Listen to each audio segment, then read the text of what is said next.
HasanAbi corporate. I don't even know what that is. Make sure that you don't show anything on your phone. Okay, let's crank up the volume here. All right, speaking to the microphone. Hey guys, 1, 2, 3, 4. No, you got to get up. You got to get up close and personal with it. 1, 2, 3, 4, 5, 6, 7, 8, 9, 10. I'm as close and personal as I can be. I think you want me any closer to the mic. Why do you sound sick? I'm recovering. I'm past the cold, but I still have the cough and stuff. Oh, you got the. Oh, you're recovering from getting the government alert that turned you gay because you were vaccinated. Yeah. Got it. All right, Cenk Uygur is here, ladies and gentlemen. It's a classic uncle nephew face off, as I have talked about already. For those of you who don't know, Cenk wrote a book. This is a fucking hit me in the face. Cenk wrote a book called Justice is Coming, How Progressives Are Going to Take Over the Country and America is Going to Love It, which is, I mean, I'm a very cynical person. I don't think, I'm a very pessimistic person. I don't think it's happening anytime soon, but maybe you'll make an argument for that. Yeah, we're going to talk about your book, and we're going to talk about another thing that you literally didn't tell me while you were announcing it, which is that you're running for president. And of course, I'm going to ask you why or even how, but that's it. That's those are some of the things that we're going to be talking about. Before we get into any of that, though, let's start off with the Democrats actually doing something that is unheard of, unimaginable, which is showing backbone and showing a spine and actually doing the right thing, even though they were like kind of forced into a corner to do the right thing on Kevin McCarthy's ouster as Speaker of the House. What do you think about it? Yeah, look, I guess I love it. Not going to change anything. It's not going to make any difference. But I agree with you. I'm glad that the Democrats didn't gratuitously help him. So I talked to Representative Ro Khanna on Friday in D.C., and we came up with a good idea together, which is the Democrats, for whoever that it is, his children should keep doing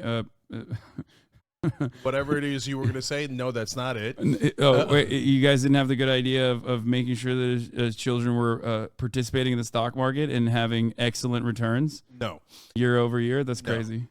So came up with the idea of, well, why don't we ask for something in return? So like paid family leave.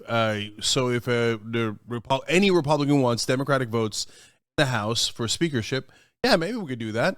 Give us a couple of concessions. You don't get it without concessions, right? So we give you give us the concessions of a vote on paid family leave that polls at 84%, and maybe one other vote, right? And then okay, then we can have a deal. But if you just want a deal where we needlessly give you the speakership, why in the world would anybody do that? I think the funniest part about that is that would never happen because Kevin McCarthy would have never done that. He would have probably lied, maybe, but.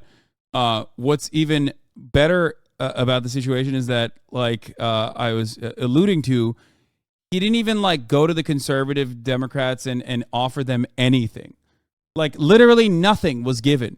And then there are still, of course, perverts, both sides perverts in liberal media that are trying to turn this massive fuck up within the Republican Party into somehow a issue that is the Democrats' responsibility, which is awesome. It's awesome. Some dude on the Daily Beast wrote an article talking about how, like, you know, this is actually a bad thing that the Democrats did. Once again, here it is. Matt Lewis, who is a conservative himself, said, "You can't blame Dems for the blow that right-wing bomb throwers landed on Kevin McCarthy, but what you can't say is that they failed to do the right thing on behalf of the American people, which was to make sure that Kevin McCarthy remains the Speaker of the House." Yeah. So look, I know Matt a little bit. We used to go on MSNBC together. I went on his podcast recently. He's a good guy, but generally speaking, he's from the old school of establishment, bipartisan, uniparty thought, which is the way that this would have gone in the old days. Is the Matt Gaetz character would have huffed and puffed, and McCarthy would have said, "Oh, no way," right? And then at some point, whether it was the Republicans inside their caucus or they go to the Democrats and they get a deal, The deal is what it was always going to be, which was cut spending for the average American, maybe throw in a tax cut for the rich or a deregulation or something. It's all theater. It's all fake. Now, here comes a twist. The twist in the story is that the crazy right-wing Republicans like Matt Gaetz are actually not doing theater. I mean, it looks like they're doing theater and they're doing their own theater to raise money, etc. But they're not playing the same old game. This is like, and that's part of why the media and the establishment is so mad, because they're like, wait, you guys are supposed to pretend to object, but not actually object. And we're supposed to cut spending for the average guy. That's why guys like Matt go, I don't get it, man. The Democrats are part of this play, good cop, bad cop. And the good cops are supposed to come in at the end and screw over the American people while pretending to be good guys. And so since the Democrats didn't do it and Gaetz didn't do it, they didn't get a deal. And so I don't think it's so bad at all. Like, number one, they weren't doing anything anyway. Yeah. Right? And number two, actually somebody threw a curveball into this normal, sick theater. I like to always say, what would the Republicans do if roles were reversed? And if anybody in here thinks that they would have dove on a grenade to save the Democratic Party or the institutions to make sure that Nancy Pelosi would have retained her speakership position, you're fucking out of your mind. So yeah, Democrats did exactly what the Republicans would have done in the situation, which is, of course, always good politics. Okay? It might not yield good policy, but it was certainly good politics. Now, of course, the other side of this is that there was no opportunity for good policy anyway. People are immediately rushing to conclusions that Kevin McCarthy would have been a more moderate speaker than whatever kind of demon they put forward, certainly. But functionally, Kevin McCarthy, as the Speaker of the House, was going to operate like the most reactionary person in the party. And he did. He did do that. It's not like he gave a bone to the Democrats in his chaotic order and under his control in the House. Like, they fucking lodged an impeachment inquiry with zero evidence that connected Hunter Biden to Joe Biden. Zero. Okay? Zero. That's insane. That's so insane. And it's not like there was no investigation leading up to this. There was. They just did it behind closed doors because they knew they had no real evidence. And then just kept going along with it. And now they just apply this rhetorical tactic, this little trick where they say the Biden family. Have you noticed that? Where they, instead of saying Hunter Biden, they always say the Biden family, we're doing crimes, as though because technically it's not wrong. Hunter Biden is a part of the Biden family. Yeah, it reminds me of the trick that Dick Cheney did to get us into the Iraq War. When he was asked on Meet the Press, wait, did Iraq attack us on 9/11? He said, the fighters come from the same general region as Iraq. And that means, no, they didn't attack us, and you're just making it up. You're saying, what difference does it make? They're all Arabs. Yeah. So we talked about that. You think the Democrats have a little bit of spine? Not that it fucking matters in this situation anyway. So why do you think the progressives are going to win? What's going on in this book? You wrote a book, finally. Yeah. You've been writing it for a while. Yeah. So look, first I explain all the depressing stuff, so you're not going to be surprised by that, right? Mm-hmm. And I explain why, even though progressives are 2/3 of the country, and there's no argument about that, we don't win. I explain exactly why money and media are the two giant factors. And I explain how we live under corporate rule and how we lost the Democratic Party, let alone the Republican Party. But then Kirkus Reviews and everybody else says it's a super hopeful book because in chapter 6, I explain how we're going to win. And the answer is actually really easy, Haas, which is young people are super progressive. Oh. And so the polling is overwhelming. The Republican pollster Frank Luntz's his toupee's on fire. Friend of the show, Frank Luntz. Yeah. Noam Chomsky agrees. You look at any of the data, under 45 in 2020 voted massively progressive. Now, this time around, it'll be under 49. By the time you get to 2028, it's good night, Irene. It's under 54-year-olds, and they're done. I think this is I think this is wrong. I will say. This is like the classic trope that time and time again the next generation will save us trope. If with one That's exception. just not true. With one exception. Okay? The material realities for the upcoming generation, my generation, is significantly more dire. That's right. And therefore, they will vote along the lines if they are still participating in the democratic process at that point. If they haven't fully checked out, they might end up like having a much poorer country overall and having less economic prospects overall will yield understandable results and will yield the same voting patterns. I do not think that it's more so a generation being progressive, but instead a generation not having access to additional economic opportunities that prior generations had. Because you see it time and time again when people have more assets, when people have more capital, they start voting in predictable patterns. They start voting for deregulation because they understand that like this is intrinsically aligned with their interests. Oh my God, Kaya is so good at opening that door now. It's crazy. I had put her outside and she literally opened the door immediately and ran in here. That's nuts. Okay, let me break that down for you. Yeah. Okay. So number one, the trope is actually not. I got to close the door. You keep going. Trope is not intergenerational. It's about demographics overall, right?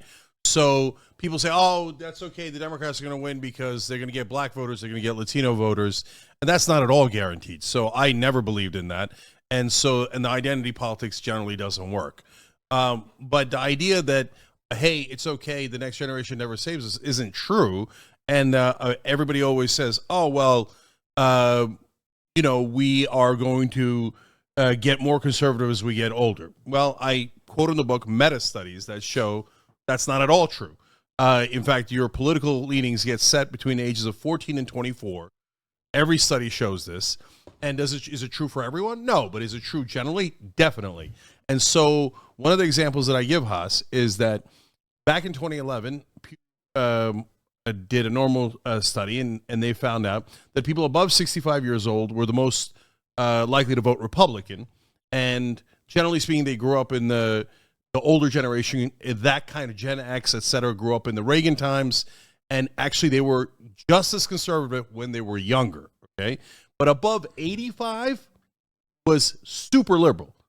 And the reason for that is because they grew up with like FDR, LBJ, JFK, some range of that, right?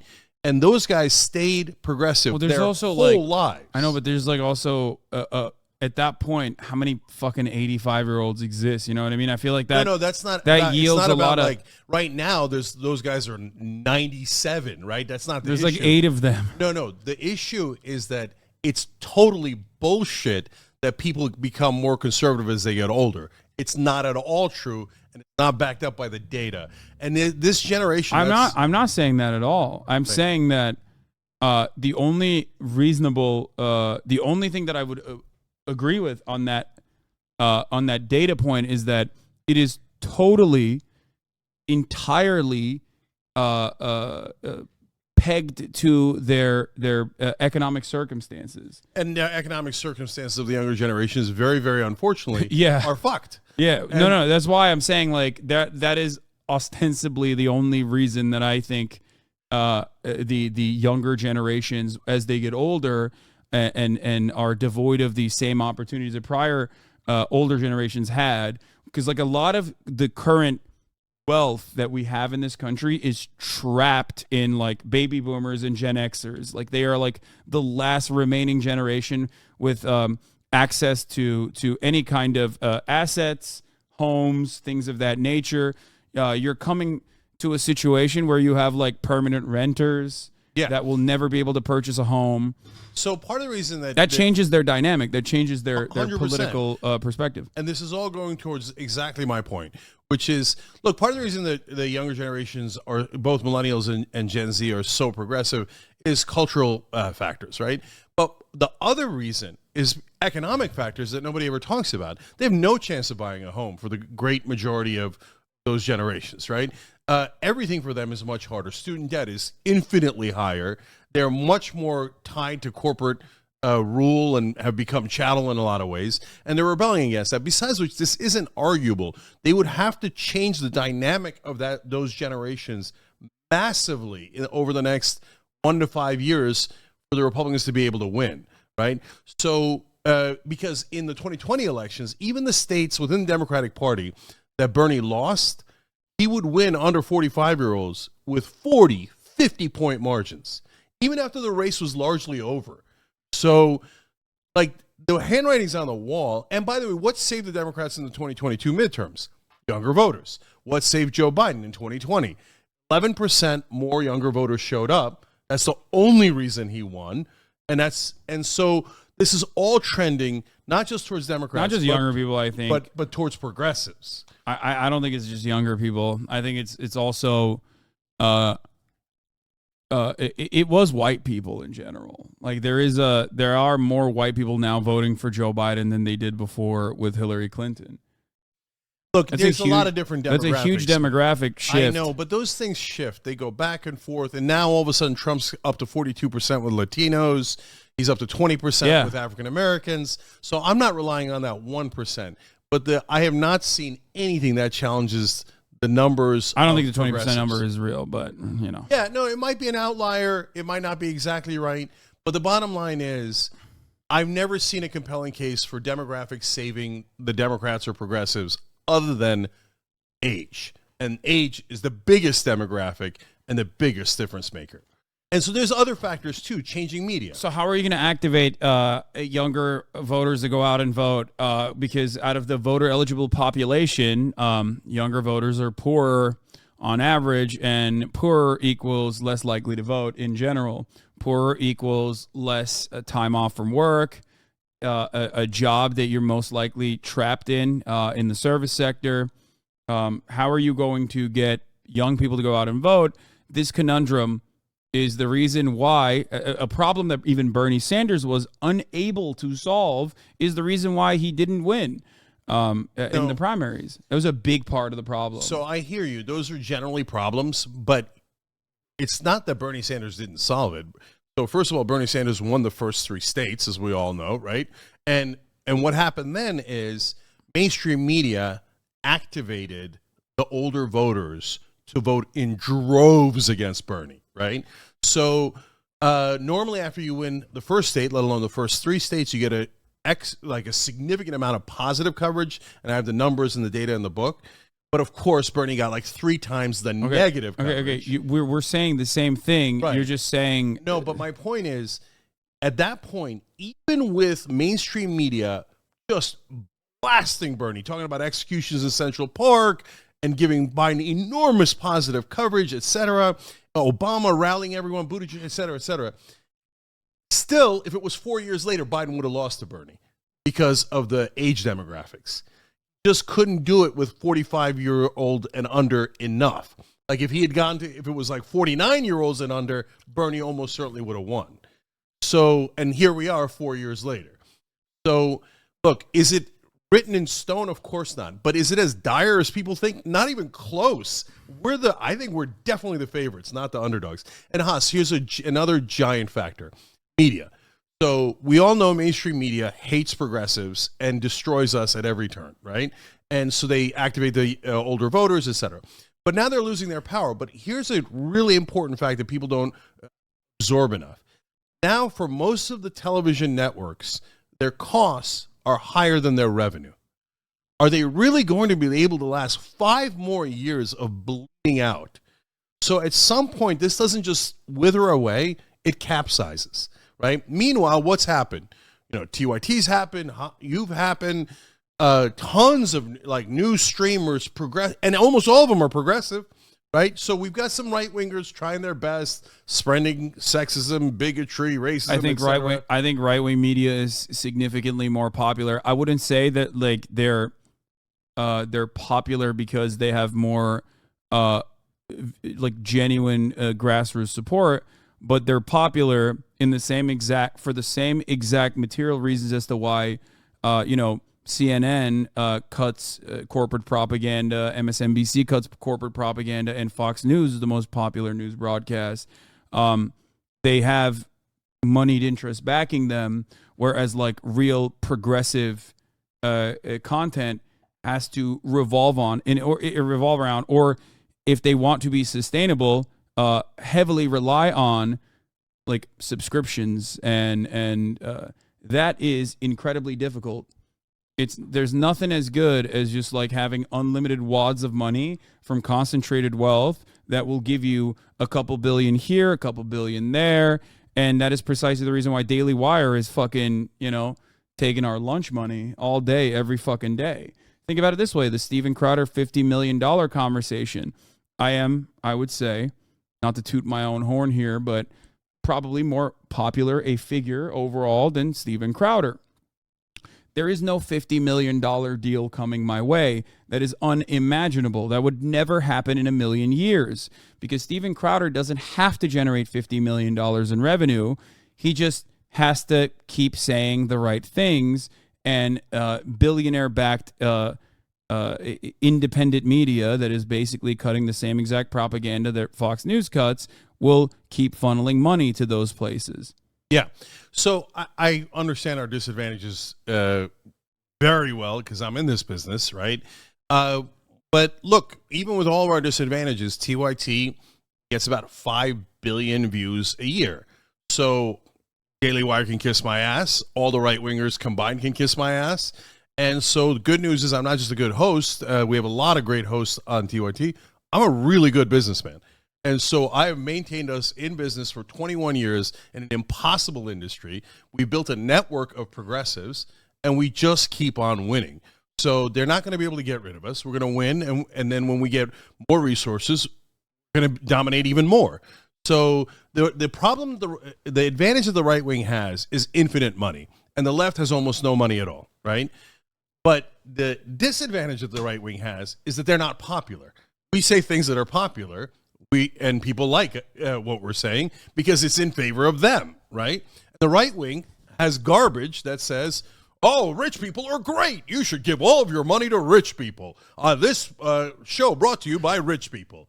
That shit's never going to be ultimately that popular. And part of the reason why... but that's why they always move around and try to latch on to, focus-tested talking points on deeply and undesirably unpopular policy positions that they have. That's why nobody says we want to criminalize abortion and like lock women up that have a pregnancy and want to exercise their bodily autonomy. They say we're pro-life. Life begins at conception. And when there is an anti-Catholic, anti-Christian slant in the United States of America, which there is, then they change the conversation around from even someone like Ben Shapiro, who is very religious, like he doesn't hide that. They change the narrative around from, instead of talking about like how life begins at conception is a Christian talking point and therefore you have to abide by it because America's a Christian nation, they move towards how this is actually a moral argument. This is the scientific argument. Like this kind of paradigm shift, this kind of like propagandizing and the mechanism that backs it is all too powerful because, once again, it goes back to concentration of wealth. So it doesn't really matter. Like Daily Wire is more successful than both of us combined.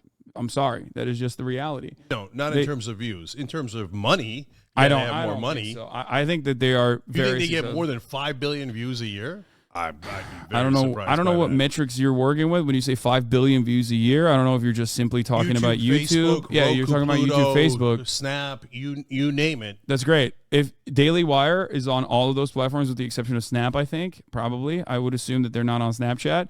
And yes, they probably get significantly more. I don't have like access to their media deck, but their Facebook numbers blow everyone else's out of the water. Time and time again, every single Daily Wire content creator is absolutely at the top of the leaderboard in terms of impressions, in terms of readers, in terms of everything. So Haas, let me give you my perspective and context on it. So since I'm like a generation older than you, I grew up completely on mainstream media where we didn't have any options at all.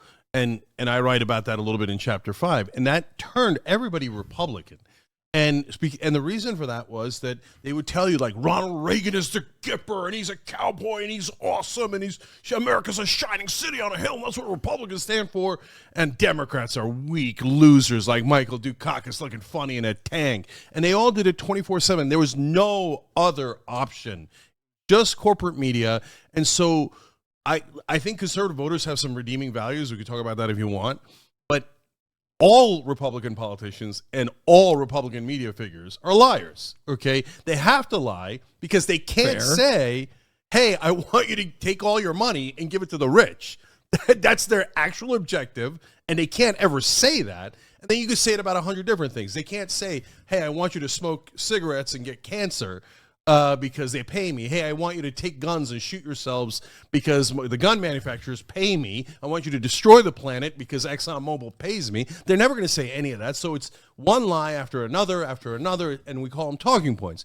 But these days, even if you were right and Daily Wire is slightly larger than TYT or TYT slightly larger than Daily Wire, it doesn't matter, because what matters is that they can't stop us, you, and 1,000 other streamers out there. And we're going to get the message out. And so, like, now some of their old talking points sound so dumb and asinine. And so when they try their things about, like, oh, trickle-down economics. When I was growing up, the media actually brainwashed people into thinking trickle-down economics was real. Yeah, same. Okay. And now we've destroyed that. Anyone who says trickle-down economics is considered a total joke. We didn't destroy that. I don't think that we destroy that. I think, like, objective reality and the lack of that promise destroyed it significally more than objective reality was always against it, Haas. It wasn't even close. I know, but people started people after 30, 40 years of neoliberal austerity recognize now that, like, that is complete bullshit. Now it doesn't matter because people still do the same thing. They move as soon as the established narrative, the norms that people recognize are at odds with whatever the media is saying, or are at odds with what, like, right-wing moneyed interests are trying to pump, then ultimately they move on to the next thing. I am in agreement with what you're saying, but, like, ultimately, you know, the market collapse in 2008 probably did significantly more for people to understand that, like, trickle-down economics was bullshit from the jump than anything else. Like, that played a major role in people losing confidence in, like, a lot of economists and what they were saying, which they should lose confidence in, because these guys are they're spreading poison. But here, let me give you one example of the power of an alternate voice. So, and this is a very ironic example. So, Iraq War was always bullshit. It was always obvious. Mainstream media didn't say it. They said, oh, yeah, weapons of mass destruction. And they attacked from the general same region as Iraq, etc., right? So, okay, 70% of Americans, when we attacked Iraq, thought that Saddam Hussein had personally attacked us on 9/11, right? So they mass lied, mass hypnosis, etc. So no matter how much we were right, we couldn't break through. And then that lasts for forever until Donald Trump goes, Iraq war was bullshit. And all of a sudden the dam breaks. And then the Republicans go, oh, yeah. No, I disagree with that as well. No. I think before you and that, I have, if not a single Republican said the Iraq war was bullshit. You and I, until it Trump doesn't matter said what Republicans say. You and I are at fundamental odds and will forever be at fundamental odds in the way that we analyze the world, because I am a believer that the material conditions and things withering away, like larger structural moves in either direction, are significantly more important in bludgeoning people with reality than the media moving in a specific direction. I'm also a believer that, like, under an inherently oppressive construct, yes, you can inevitably shift the attitude in the more reactionary on the more reactionary side of things. And unfortunately, the only way to stop that is by waiting it out and just eating the pain. But I don't think that the media can get together. Like, let's say if tomorrow MSNBC, CNN, and mainstream media were no longer owned by the same corporate entities, and we're actually doing objective journalism across the board, and not whenever like it is like anti-Trump, which drives clicks or whatever, and it's permissible, right? I don't think that would cause a genuine sea change in the way that I think you believe that. Yeah, I think a progressive would be president the next day. Okay. I think that they would play a very significant role in changing people's attitudes, but the reality is that could never happen in our current structure regardless. There would be need for a world where the material realities were different. But the material realities are different. So we've got every single thing lining up for us. Younger voters, the destruction of mainstream media, rise of new media, but also objective reality. So, for example, why did FDR do incredibly progressive things? Why did LBJ, at least on social issues, do incredibly progressive things? Because the economic realities, one, demanded it, and two, there was more pushback from outside groups at the time. There was more militant labor, and people were recognizing the writing on the wall about America's dire economic circumstance. It's exactly right. And what's the situation we're in now? Almost exactly the same thing. Now we need to build a labor movement. We need to build more direct action. I agree. That's why I do what I do. I think a lot of people don't understand that. The only place that I have any sort of optimism for the future is in the labor movement, which is why I do what I do. I want to change people's minds about certain things and allow them to see for themselves the autonomy that they can have and change their immediate workplaces, somewhere that they spend 80% of their adult lives in, and therefore set up the groundwork for a mechanism of pushback against the Democratic Party and force the Democratic Party's hand to do the right thing when it's a necessity to do so. And look, all smart progressives are going in the same exact direction, right? Yeah. So I've been on that direction. Yeah, so my co-host Anna's obsessed with the labor movement. Totally believes that's the answer. Nina Turner, who's another host on our network, just announced today that she set up a new group with Chris Smalls to back the labor movement and to even get funding for the labor movement whenever they go on strike, et cetera. And so that's what pushed FDR. That's what's going to push the next generation. Because, Haas, the economic situation isn't going to fix itself. Like, the old line of power never concedes without a demand, never has, never will. So we've got to demand it. And right now, since the economic situation is so bad for workers, they keep demanding it, right? So more demands. It's not just that either. It's all, yes. It's also, there is actually a real tight labor market and not a tight labor market with like, you're right, though. The confidence is different because we've already had tight labor market periods where income has not increased in the way that it's supposed to. Real income, real wages have not increased in the way that it's supposed to. And even economists are baffled by this reality. Well, the reason for that was because labor had lost and capital had won that war. Whereas totally now, in a post-COVID world, I think with the unimaginable amount of profits that these corporations are raking in, labor has a decent bargaining position because they saw that, if people just simply didn't go back to work, that people were fucked. Yeah. So look, they took and they took and they took and they took too much. And so this is how we get to balance. We push back. So we're in the middle of pushing back. And so everything is trending in our direction. The only thing is we can't, snatch defeat from the jaws of victory. And there's two icebergs ahead. And so I'm not Pollyannish. I see the icebergs probably better than anybody else does. And I'm really worried about it, okay? One is the progressive movement, honestly, and this is where you and I can begin to disagree, getting too radical and too away from what most Americans want. And the second iceberg. What do you mean by that? Yeah. So look, saying things like all sports leagues, including professional ones, has to allow trans women. They don't have a choice, etc. That pulls at like 2%. You say, hey, it's a moral issue. It's really important. Do you think sports leagues are like the most important thing in the whole wide world? Do you think it's actually a significant issue? Do you think that that is a significant issue or a driver of the conversation, or cynically weaponized by Republicans with like some liberals taking the bait and then having a conversation about it instead of being like, fuck off, nobody cares about this, stop talking about this immediately? Yeah. Well, that's exactly what the right wing does. They weaponize every single issue. What I'm trying to get progressives to do is stop falling in the trap.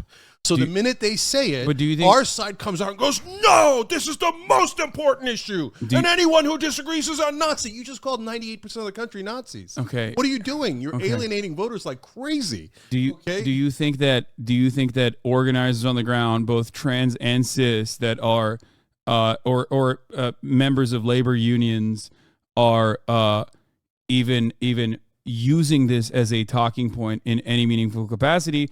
Or is it simply reactionary Republicans bringing this up because they tried and unsuccessfully failed to push the anti-trans button with bathroom bills? Except for the fact that they passed all those bills, which I despise. I hate those bills. Let me just clarify something here.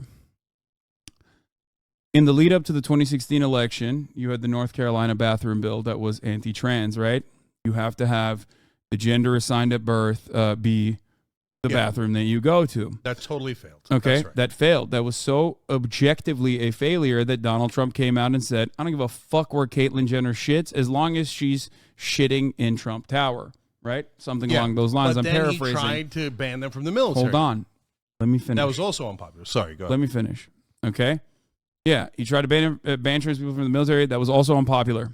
So, what did Republican interest groups do? The family, moral family, Christianity fundamentalist groups. What did they do? They went back to the drawing board and they looked for a reasonable sidestep that would still be anti-trans, that would open the door to anti-trans conversations that they could push for that was more popular. What did they find? They found that Americans love the concept that is bullshit. Meritocracy.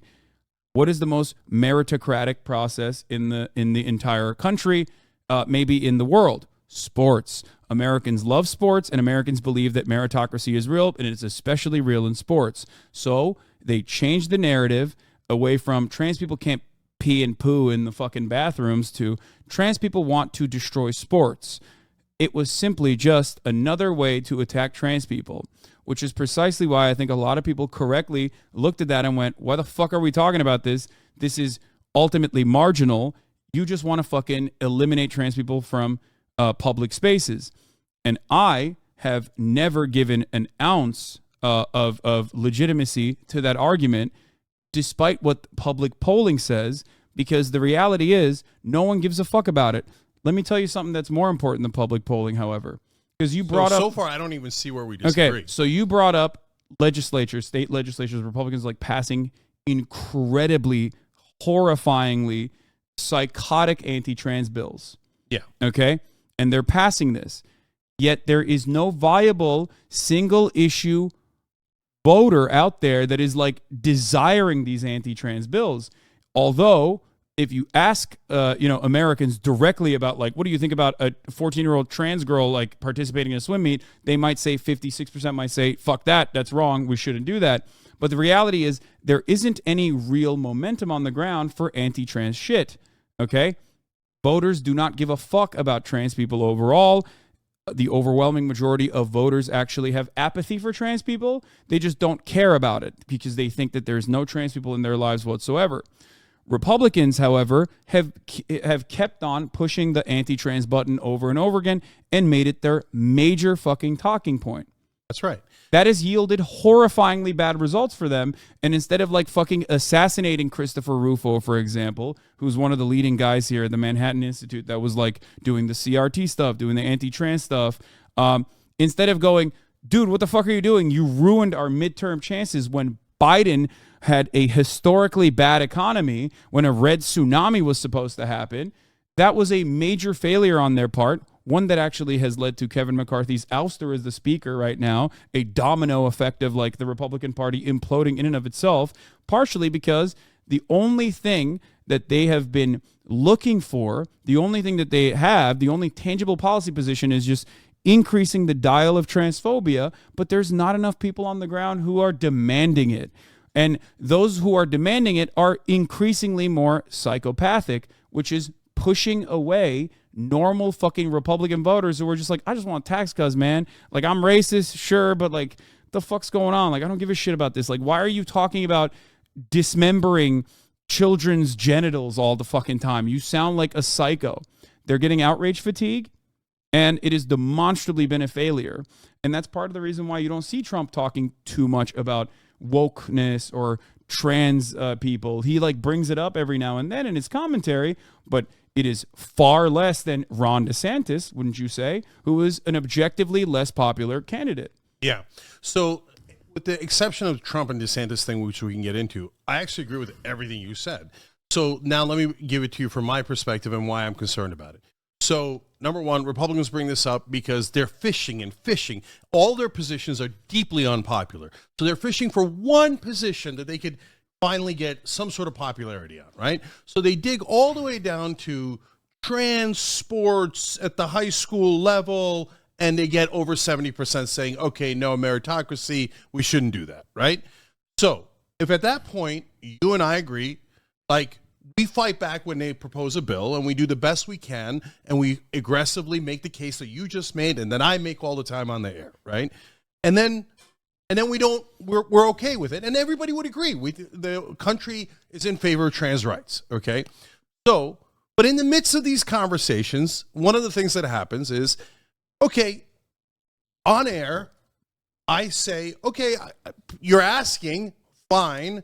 I think at the high school level, trans girls should be able to participate with biological girls, because... Why do you talk about that at all beyond how... Because it comes up, because there's a bill. No, I'm fighting against the bill. Okay, but why do you talk about it beyond it being a distraction, perfectly cooked up, because you said you agree with me? Why do you talk about it beyond it being a fucking bill that is laughably unpopular, so unpopular that, like, It's not so unpopular that it didn't pass in all the red states. Wait, what? The trans bills that passed, not about bathrooms, but about sports and all that horse crap. But none of those bills were passed with popular support, Cenk. I know they're passed by Republican legislators, and the Republican legislators are appeasing their base. Okay, and their base is maniacal, and their base wants it. No, they're not. That you and I are entirely incorrect. So they go fishing in that area. And in that conversation, I say, hold on, let me finish. Okay. I say, at some point, look, my real opinion is, at the professional level, yes, of course the leagues get to make their own decision. And sometimes, yes, trans women have an advantage, and the league is allowed to say, no, we're not going to allow it, okay? So what happens next?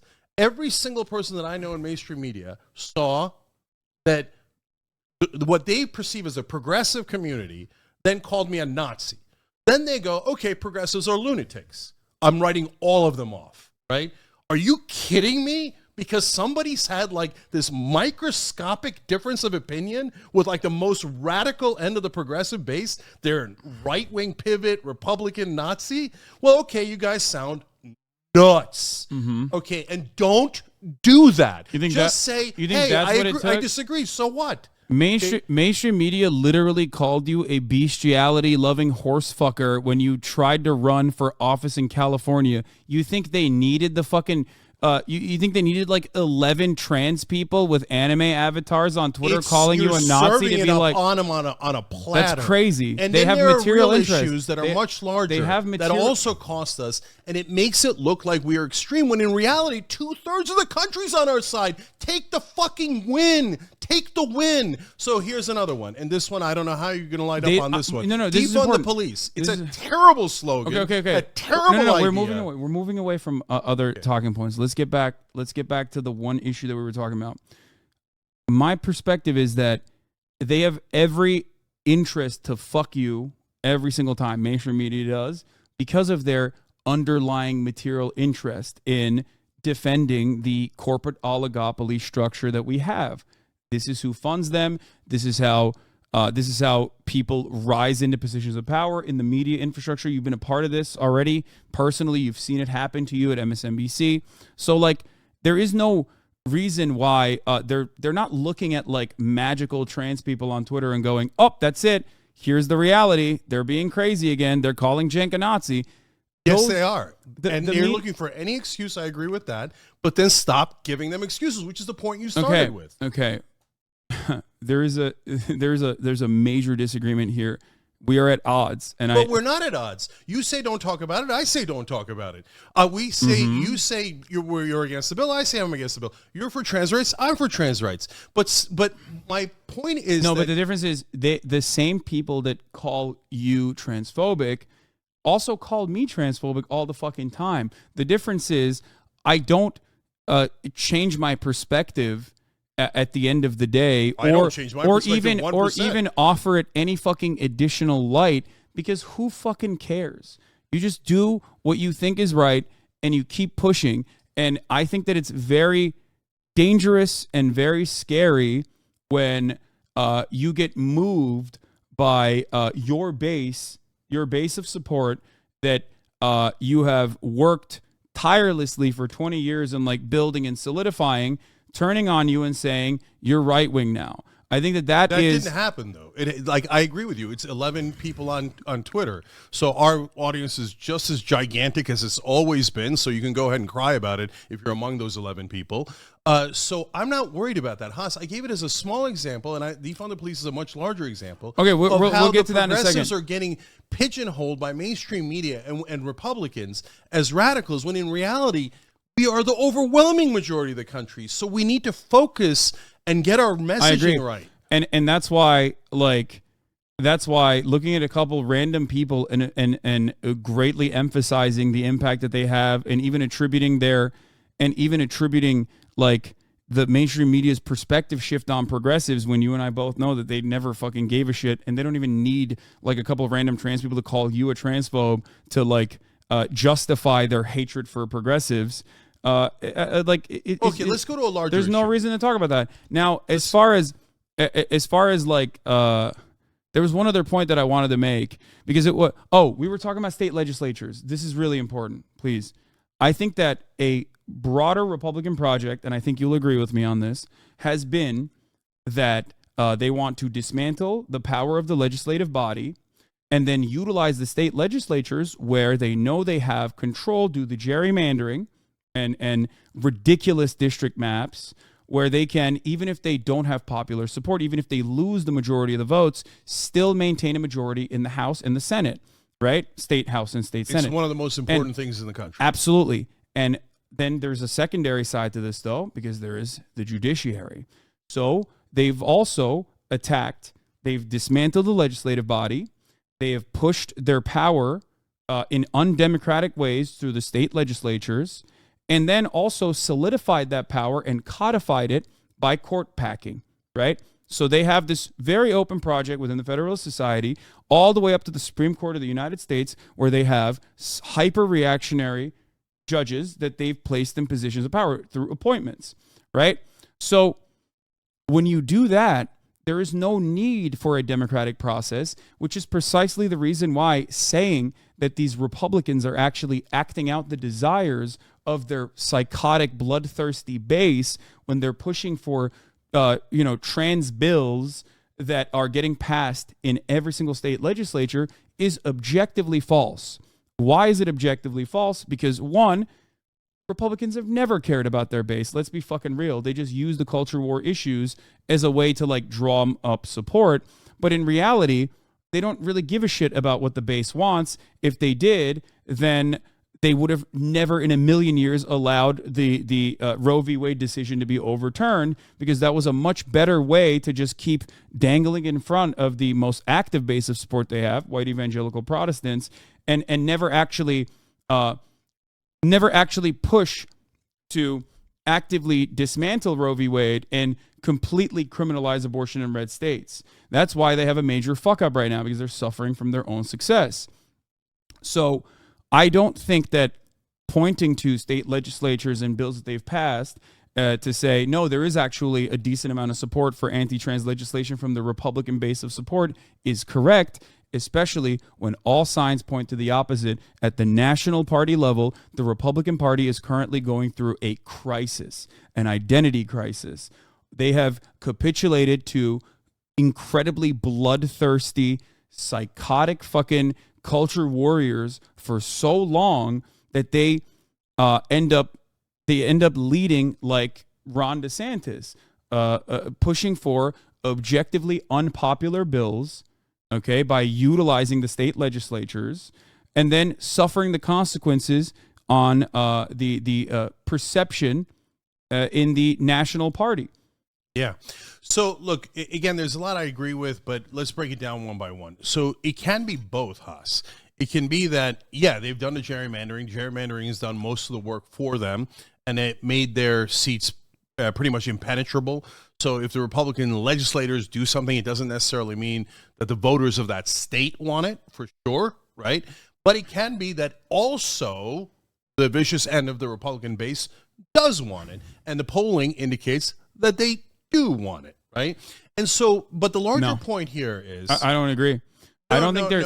I don't think they're. Hold on. Let me be clearer, because it depends. If you say, do you hate trans people? The answer is no in the polling for American people. They are in favor of trans rights. They are in favor of treating trans people in the same exact way about employment, health care, etc., which is wonderful. And again, 2/3 of the country is progressive. Okay, so when you go to ask them about bathrooms, no. When you ask them about the military, no. These people are willing to give their lives for this country, and you don't want them. What kind of a monster are you? So the American people are on our side on all those things. That's why they had to go digging for this stupid high school sports thing, right? And on that, I've seen the polling, and it's over 70% of Americans are on the side of banning them, right? Now, I'm on the other side. I'm with the 30%. Leave the kids alone, right? It doesn't matter if your daughter was going to break a record or whatever. Just calm down. Stop checking the genitals of kids. You're sickos. Leave them alone, right? So, but having said that, what they're trying to do, Haas, and this is the oldest trick in the book, and they did this back in the 1980s, is they dig until they find something unpopular, and they make Democrats or the left wing attack them on it. So, for example, flag burning. So flag burning, everybody knows it's protected by the First Amendment. They know it's protected by the First Amendment, but they want to make it seem like we hate America and we hate the American flag and we all want to burn it. So they contrive this bullshit issue. No one's burning the American flag. It's happened like twice in the last 20 years. And then the Democrats can't help but say, well, it is a First Amendment issue. You can burn the flag, and they go, aha, you unpatriotic assholes, right? So so my point is the same point you're making, which is don't fall for that trap. So just say, hey, we disagree on this, move on. You're saying don't fall for that trap and don't even defend it, or don't even, saying defend on the bills, because when there's a bill, you have to defend. Yeah. But then point out super aggressively what the Republicans are doing wrong. Chelsea Manning has a question for you. Q for Cenk. Is it possible that trans people are reacting the way we are because we hear people make these talking points, and the next thing we know, people are saying, this is why I had to become a conservative time and time again? And that right-wing slant is true for the likes of Dave Rubin and many others, even including like former TYT people.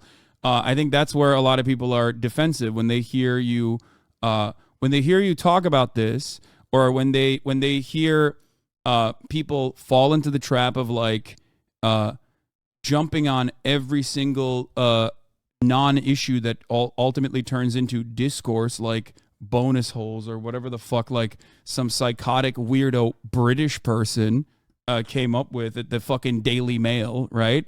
If you are even pushing that discourse as though this is like real and applied and genuinely a threat to democracy because it's something that everyone is like forcing you at gunpoint to utilize, then all of a sudden you are a culture warrior, whether you admit it or not, because these issues are distractions and they're stupid as fuck, and that nobody should even talk about it, let alone amplify it. I'll take it one step further, though. There is one other issue here, and that is the Democratic Party. What do reactionaries do? They have no agenda, right? They have no agenda. They react and they try to claw back civil liberties. That's their goal. And if the Democratic Party is not actually pushing, okay, if the Democratic Party is not actually pushing material realities to change in a positive way and giving something to the Republicans to react to, right, to fight against, then all of a sudden that the reactionaries are leading the discourse. Yeah. And that is the problem, which is why whenever issues like this come up, because listen, I have a very dynamic stream. People come in here all the time. They say a million different things and they want me to address it or they want me to talk about it. I am very terse, very strict about, like, whenever someone comes in and they're like, address what Anna said or address what Cenk said, I'm like, no, fuck off. I don't care. Shut the fuck up. We're talking about real issues. Okay? So, but by the way, that's almost exactly what we said, and everybody called us Nazis.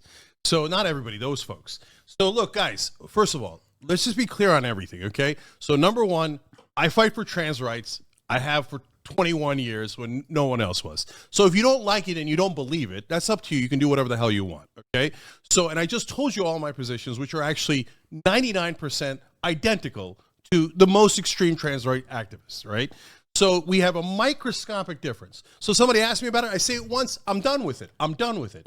And then a giant pile-on starts because people want clout. They're like, oh, no, he's not as good as me. He's not as pure as me. He's a right-winger. He's a Nazi. Okay, so I'm like, I ignore it. And then they just keep going, and I don't give a shit. They could do whatever they want, but then don't pretend that I brought it up. No, you brought it up, and you made it a giant issue, and you're the one hurting the progressive cause and the trans rights cause. We win on every goddamn issue on trans rights. Why are you going and dying on the hill that no one agrees with you on? You're going to ruin trans rights on other issues. Okay. We're going to lose because you're being so extreme. And then every ally you have, you're like, nope, I'm going to be more pure than them. So I'm going to burn their bridge down. I don't want any allies. Okay, well then don't have any allies. Okay, if both of our goals are aligned and we are interested in coalition building and actually fighting for justice, okay, there's two different things to do here. One is try to engage in purges and try to say this purity spiral is self-defeating, which I agree with you on. 100%. Or the other thing is to just stay the course and just let people chirp into the void and never give them an ounce of pushback, because why? Every single if people are looking for class, if people are looking get for out of here. No, that's not a get out of here situation. Here I'll tell you this exactly is very what important happens. because No, this is really important because you know why? So Haas, so every time we say any little thing, all the other streamers and stuff, these come in and go, oh, we're better than the Young Turks. We're better than the Young Turks. We agree with you 200%. They're such monsters. And they clutch their pearls and stuff, and etc. And then we go, okay, guys, but hold on. We said a tiny thing. You guys had this nuclear reaction. Okay, say another tiny thing and defend our position for like 3 minutes on air, right? And then another round of nukes, right? We're better than the Young Turks. We're the most pure. We're the most progressive. Radical. We have to be the most radical. And if you don't believe us, then you're a Nazi. Well, and then I made it an issue. I talked about it for about a total of maybe 3 minutes in all the Young Turks, okay? And then everyone else talked about it for 200 hours. I know, and pretended that it was us. Okay, here's the thing. Here's the thing that there's two different parts here. One, you've immediately ascribed to bad faith arguments to these people. You're like saying they're cloud operated. Definitely do. Okay, so one, that might not be the case. There might be genuine disagreements. That's number one. But at which point you think, well, you know better than them, right? No, they could disagree. Okay, I don't give a shit about but listen. But like, okay. But okay, even if they are bad faith, I'm going to call them Nazis. Okay, even if they are bad faith, right? Okay. Even if they're bad faith, then what the fuck are you doing giving them more clout? I don't. No, I don't say anything. And then they do 200 shows about it. It doesn't matter. And then pretend I'm the one saying it. It doesn't matter. So hey, can we agree that all the others, like Lance or whatever the fuck their names are? No. Oh, no. They should all shut the fuck up then. Okay, right? Right? Because that's what you're saying. Dude, why are you making a big issue out of it? Because I only said it for 1 minute. They said it for 200 minutes. Why don't they shut the fuck up? Oh my God, I'm gonna lose my mind. I don't even understand what we're disagreeing about. So we agreed 99% on the issue, and we agree. I think the major 99% that it's not a major issue, and people are making a big deal out of it. I think the anger that people feel towards that sort of thing inevitably derives from offering any fucking light to that conversation, especially when you understand that it is just like bullshit talking points that have been focus tested and being brought up. The moment that you give it any validity, okay, and now I'm not even talking about like. Let's talk about a general thing. I'm not even talking about that. I'm not even talking about like talking to other leftist people or like defending your positions or whatever. I'm talking about how deeply and undesirably unproductive it is to offer any amount of consideration to literally talking points that are cooked up in a fucking laboratory about 0.1% of the fucking population. As they do 200 shows back to back. There are a million streamers. Are you telling them? There are a million streamers that have not only said things about you, but have said things about me as well. There's a difference between you and I, though, because no matter what happens, when people do write those things or people do say those things about me, I've learned the hard way not to give it any credence whatsoever and stay the fucking course. And ultimately, if people have made up their minds that I am a transphobic person, then that's, GG's. There's nothing I can do about that. If people think that I'm bad on racial issues or if I'm a misogynistic person, then there's nothing that I can change about their perspective. They are entirely too malleable, which is why I have assumed positions on so many things that the American population considers radical, whether it be foreign policy and what I believe in, or whether it be trans issues, even if it's something that Americans across the board consider to be like unpopular. The reason why I can stay the course in spite of that pushback is because I fucking ignore it, because I know that it is unproductive. That's it. Yeah. And the second thing I will say, and this is something that I try to talk to my audience about quite frequently, is that being a progressive is not about having black people or trans people hype you up all the fucking time.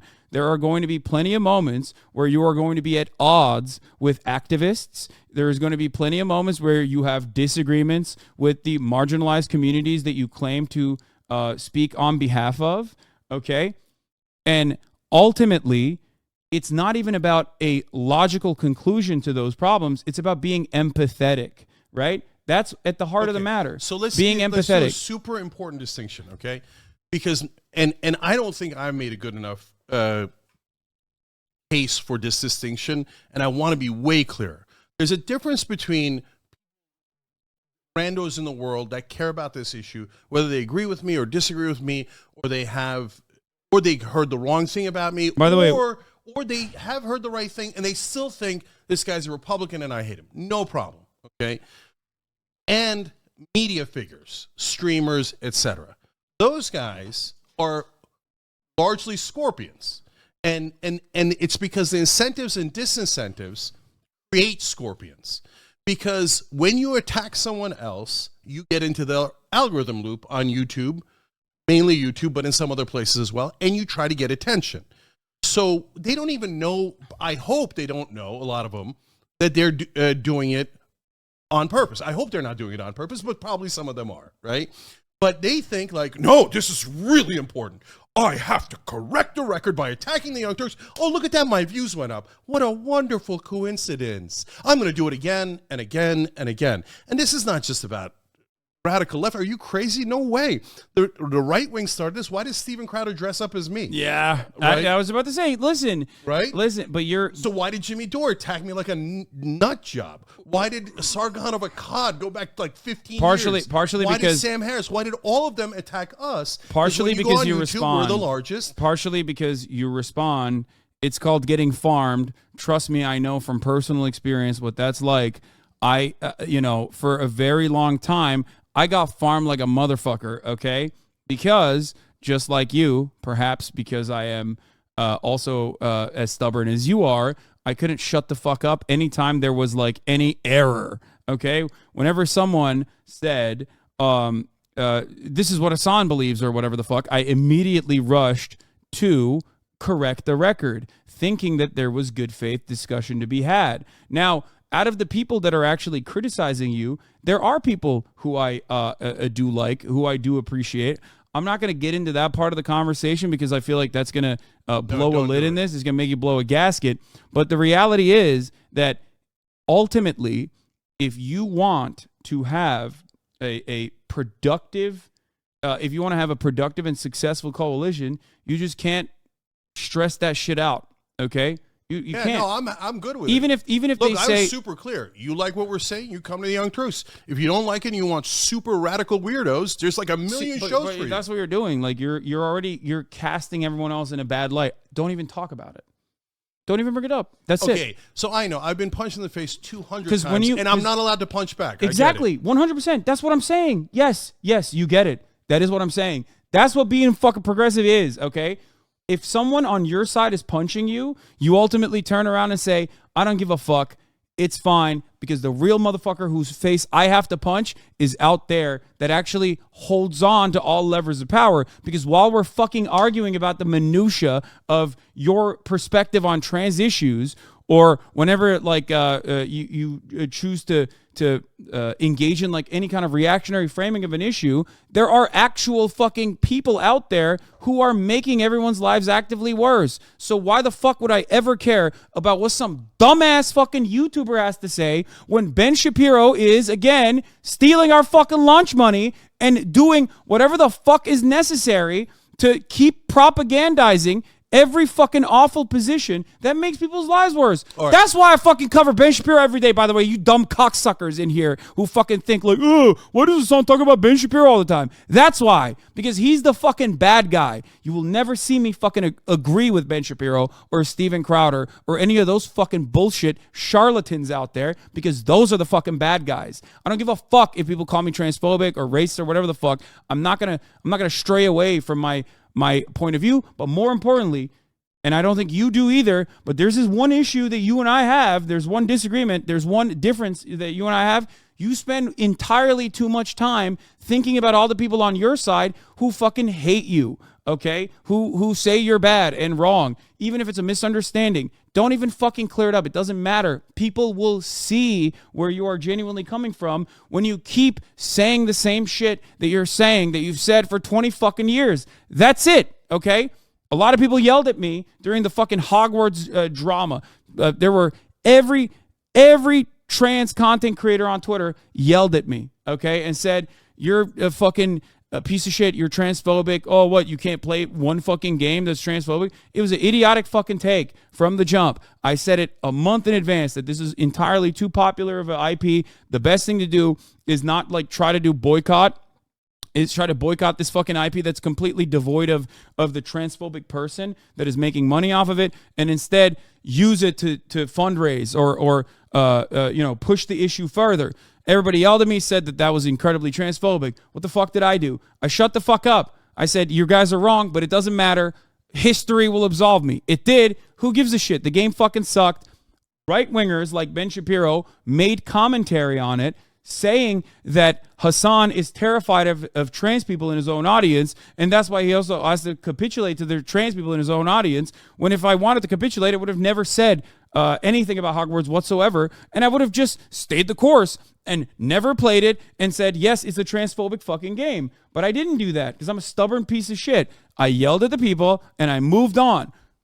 Many of those people who thought I was transphobic in that fucking fervor have come to the realization that they were maybe wrong.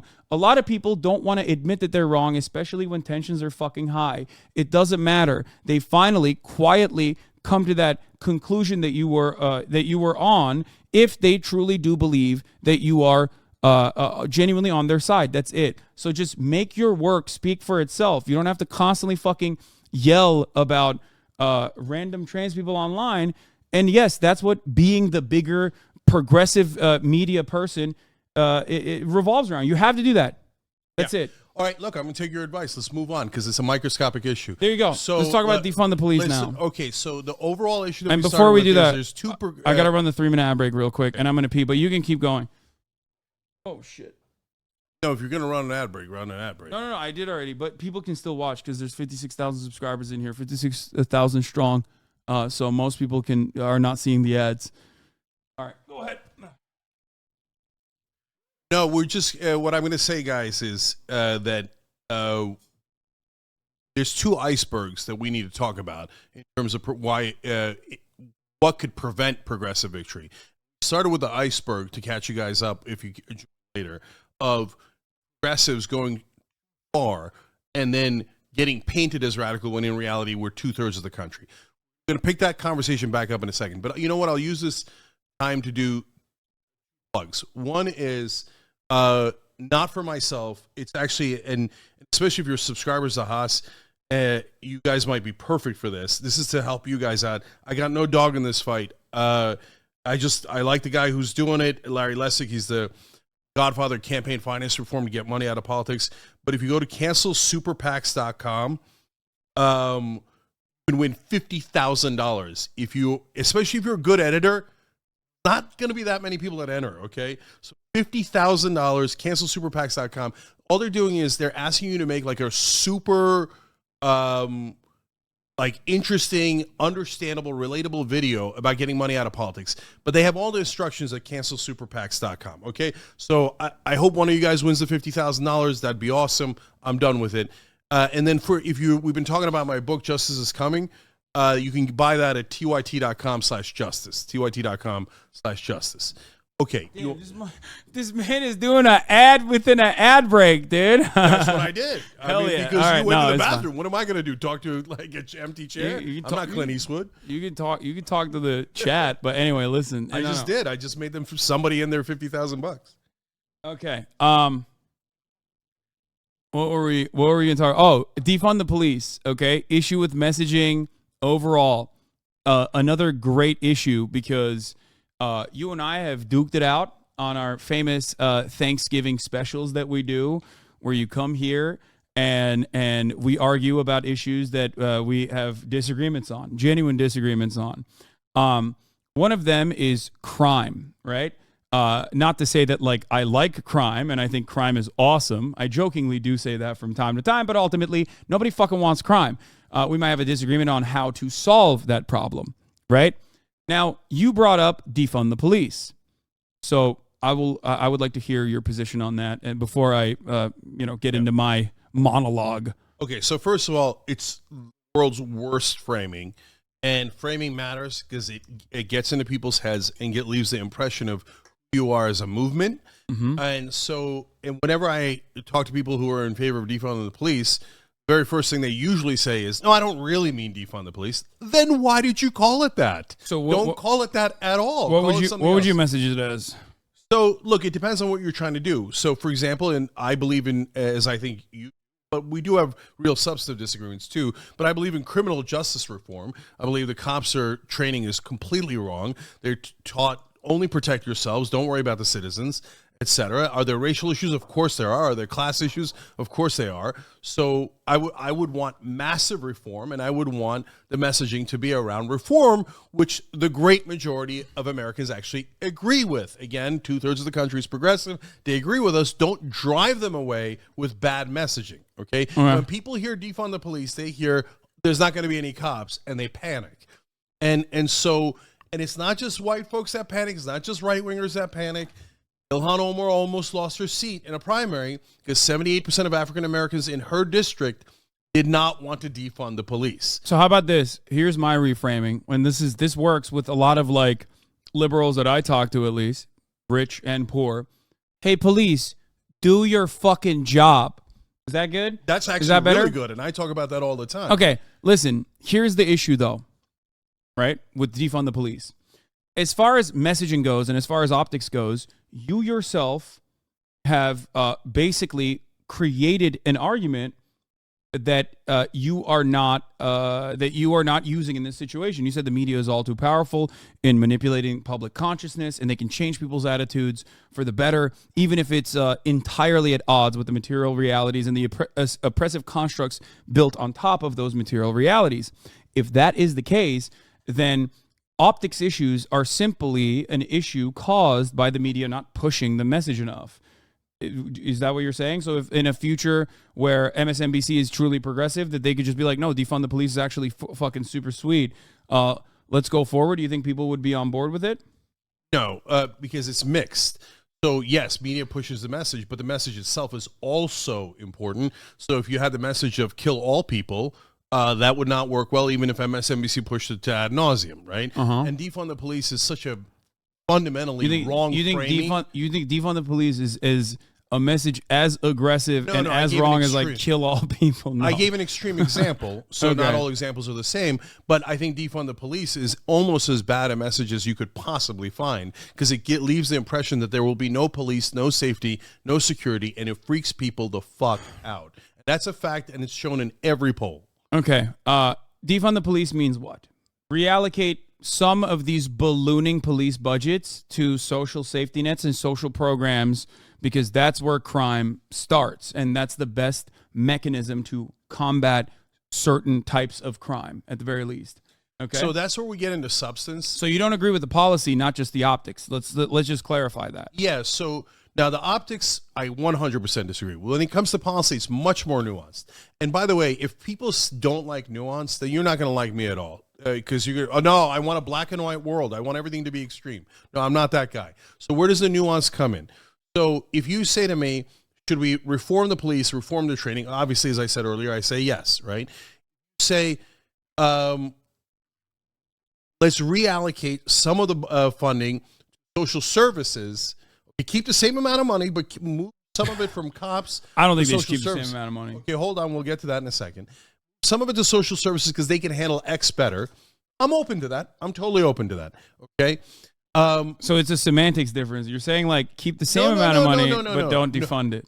Okay. First of all, semantic difference is a giant difference, as we just discussed. Optics, framing, etc., makes a huge difference. But when you get into the substance, it doesn't matter. There are some things I disagree with. But you don't. So but you don't agree with the policy anyway. You don't agree with the policy of like our ballooning police budgets year over year have not actually genuinely improved the lives or genuinely fucking put a dent in like in fixing some of the pervasive problems. You don't agree with that? No. So look. So here's what happened. So if you had asked me that a couple of years ago, I probably would have agreed with that. And then we did in some places reallocate some of the money or cut some of the money. And so it's a little bit misleading in places like Washington, D.C., because they took from one budget and moved it to another budget, et cetera. But the bottom line is they did lose a number of cops in a bunch of cities. Okay, they lost raw number of cops. Yeah, they died to COVID. Yeah. Well, look, there was a lot of factors, okay, including cops not doing their job, which I'll get to in a second. But having said that, less cops, but that's not the main problem. But that was one of the contributing problems that led to more crime. Now, other things that I agreed with now have created issues. So, for example, no cash bail, okay? I was totally in favor of no cash bail because I totally get the argument. I was the one putting forward that argument of, hey, a rich guy and a poor guy does the same crime. Rich guy gets out on bail. Poor guy can't get out on bail. That's totally unfair, right?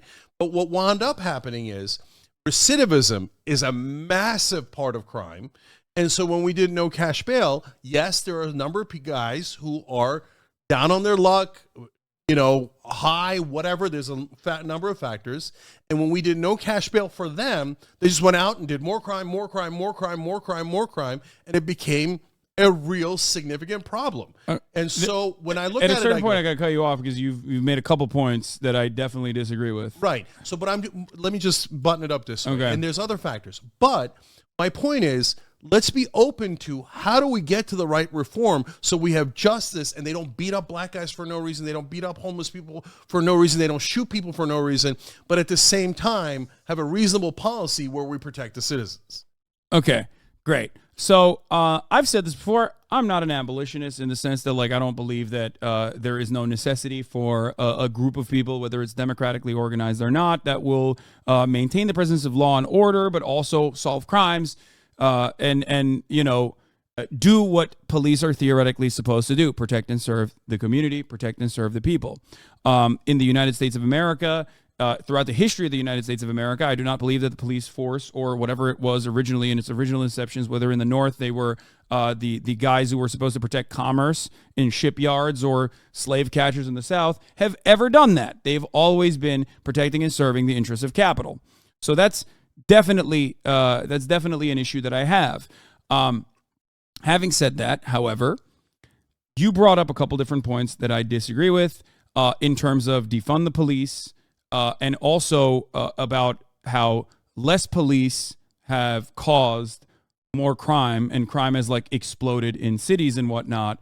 The contributing factor. I do not believe that in the slightest. I do believe that what is known as the blue flu has created a lot of issues that police are supposed to theoretically solve, which they never really have done a good job with. If you look at their clearance rates, you will realize that. Okay. But beyond that, it's gotten even worse than it was before, because these are the most selfish, the most lazy, the most entitled, gigantically, insanely violent, uneducated paramilitary group that you could have ever fucking put together. And all of their ineptitude and criminal negligence is constitutionally protected. They have no right to they have no duty to actually have to protect you. They can shoot you if they perceive you to be a threat when you're running away.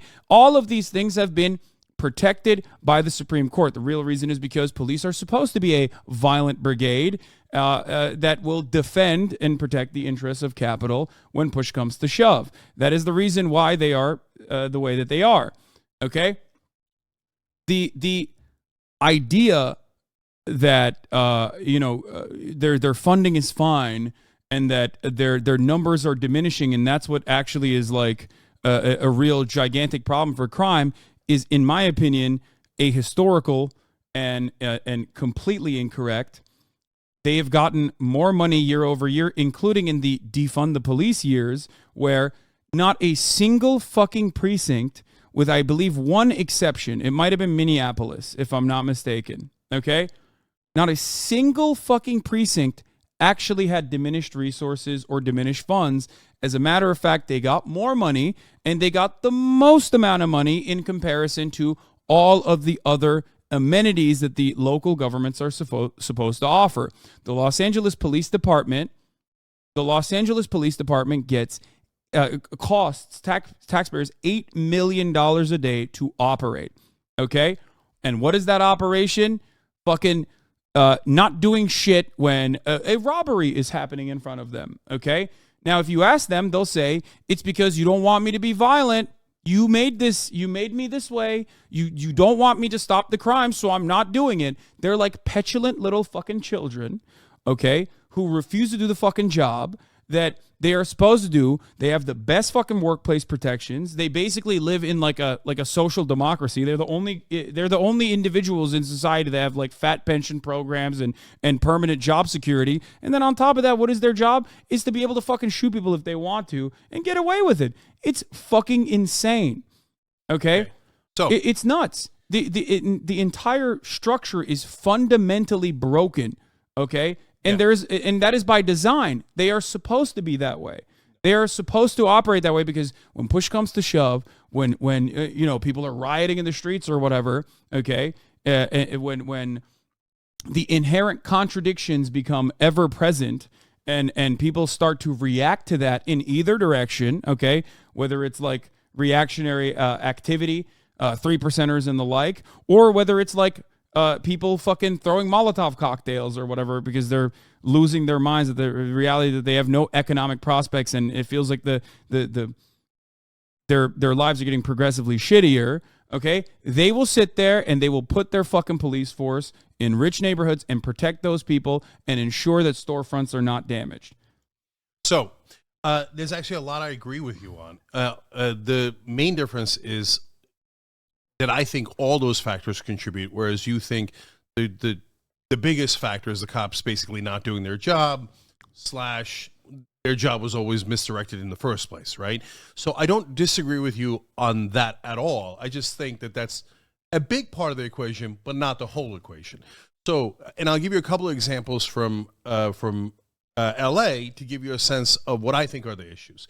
So in terms of the funding or the number of cops, I think that is a factor. You don't think it's a factor, but I actually think it's a relatively small factor. If that was the case, then policing would have gotten better year over year as their funds grew, right? Hold on. And so, by the way, though, hold on. Don't make that argument, Huss, because crime statistics got way better throughout the years as police budgets did get larger, right? So that doesn't really help your argument. Now, but I don't think it's that simple either. I don't think it was just the police budgets. No, there was a lot of different things that happened with crime that made crime go lower, including, by the way, lead in the walls and the paints and the cars. So very complicated issue, right?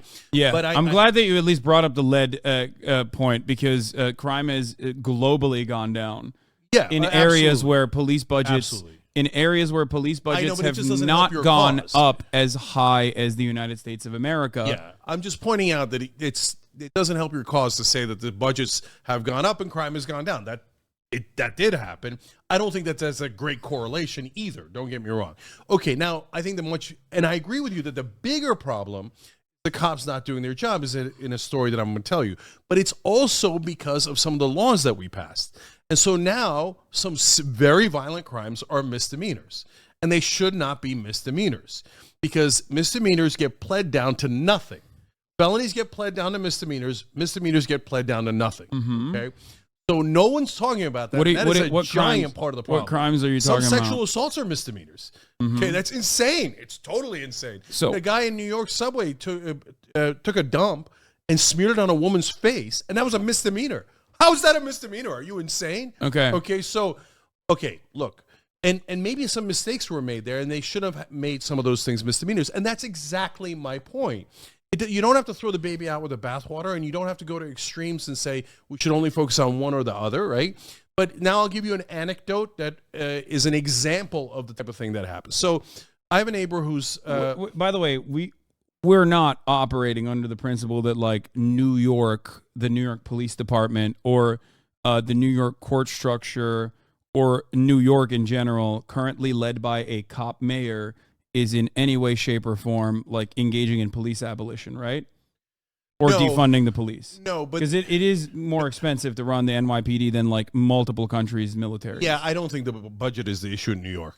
So, okay. So let me give you the But anecdote. you used the poop example to, No, that example was not about budgeting at all. That example was, if that's a misdemeanor, it gets pled down to nothing. So we have to make sure the serious crimes are felonies.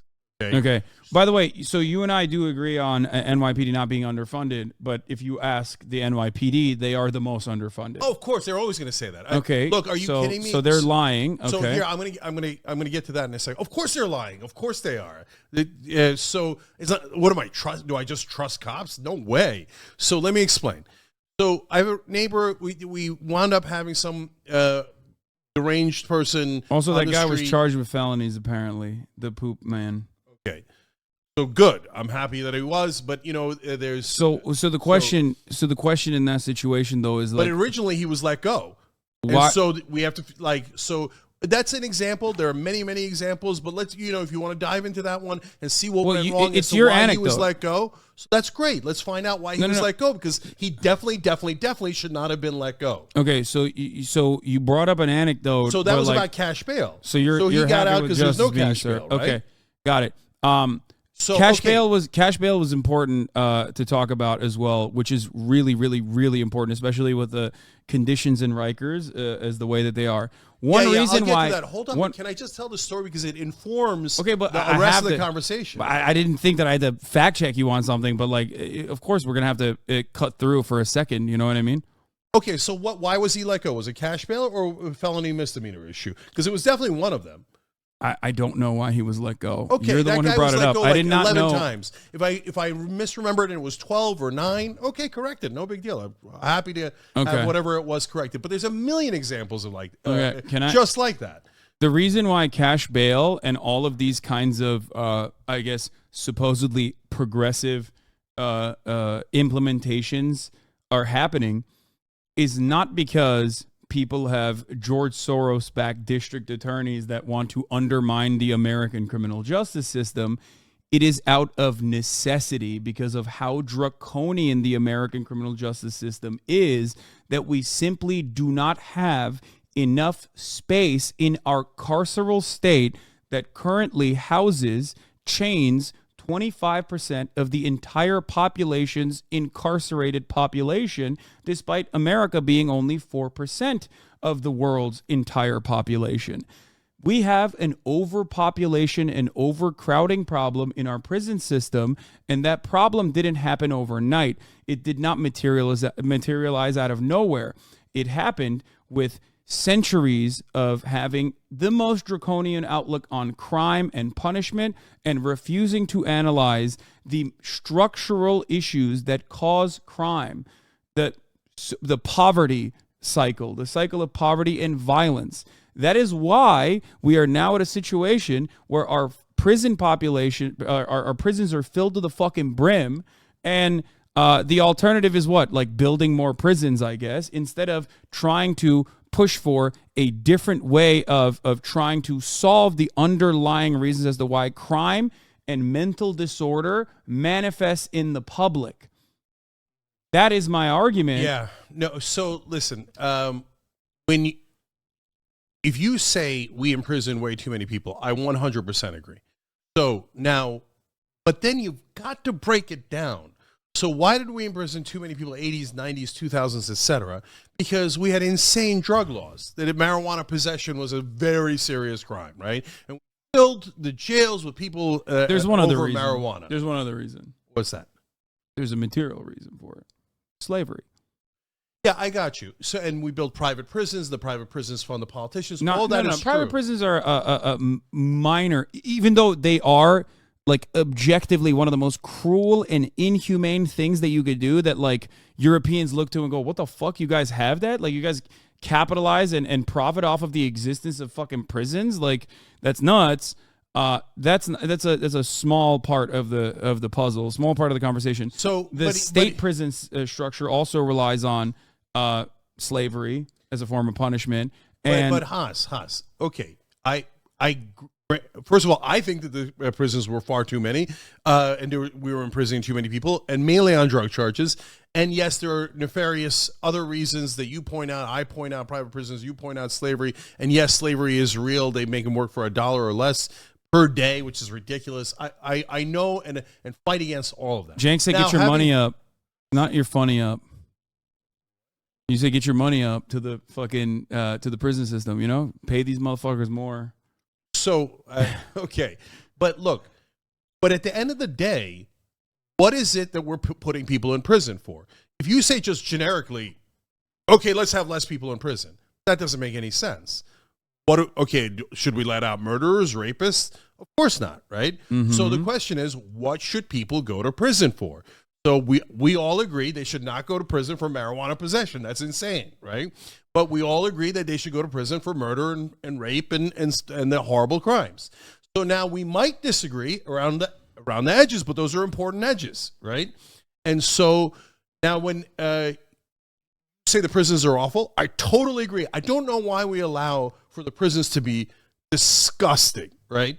And in how they treat people, the solitary confinement. I mean, the average existence of a poor person in America is disgusting. Why the fuck would they care about prisoners on top of that? No, Nobody but cares. What we do in the prisons is beyond of inhumane. Course. And of course. So there's all the jokes like, aha, you're going to go to prison, you're going to get raped. Why is that funny? Why is that a thing that we think is normal? No, rape is not normal.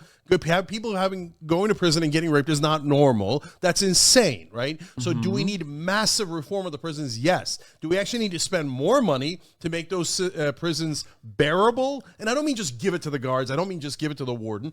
I mean actually make the prisons bearable. And we know that creates less crime. Look at Norway. Recidivism is much lower in Norway, and they have much more humane prisons. So reasonable people agree, progressives agree, the great majority of the country agrees, but yet our goddamn politicians won't do it. So those are great places to start. Okay. When you get to the issue of cash bail, Haas, I was in favor of it, but now it clearly shows that there's a problem with recidivism. So can we agree, hey, you get no cash bail on the first one. Can I say something? But on the second one, if you do another crime, you want to do it then you need cash to get out of. Then you need bail because you are incorrigible. You're committing more and more crimes, and I'm not going to let you do that. I'm not going to let you brutalize the citizens because it's not fair. It's not just. We have to talk about the things that are real, that are in the middle. Hold on. This is important because let's walk through some stuff here, because last time you were here, you brought up some talking points that were just I was fundamentally at odds with, and this is another issue of disagreement, a point of contention. Okay, so as far as cash bail goes, okay, the walk me through what you think happens in that structure. Like, do you think that someone goes up and in front of a judge and they're like a habitual reoffender, and the judge just goes, "Oh, there's no cash bail, so you're released"? Do you think that's what happens? Unfortunately, a great amount of times that is what happens. Yes. Okay. No, it's not a great amount of times when that happens. It does certainly happen, though. I'm not going to say that it doesn't, but this is, in many respects, the classic Michael Dukakis moment where crime is a hot button issue and it invokes a lot of passion out of people. So anecdotes work really well in comparison to actual empirical evidence. The problem with cash bail is not that like people just keep stealing cars. You can give me 1,000 examples overall of being like, this guy's a carjacker and he got released immediately and he jacked another car, right?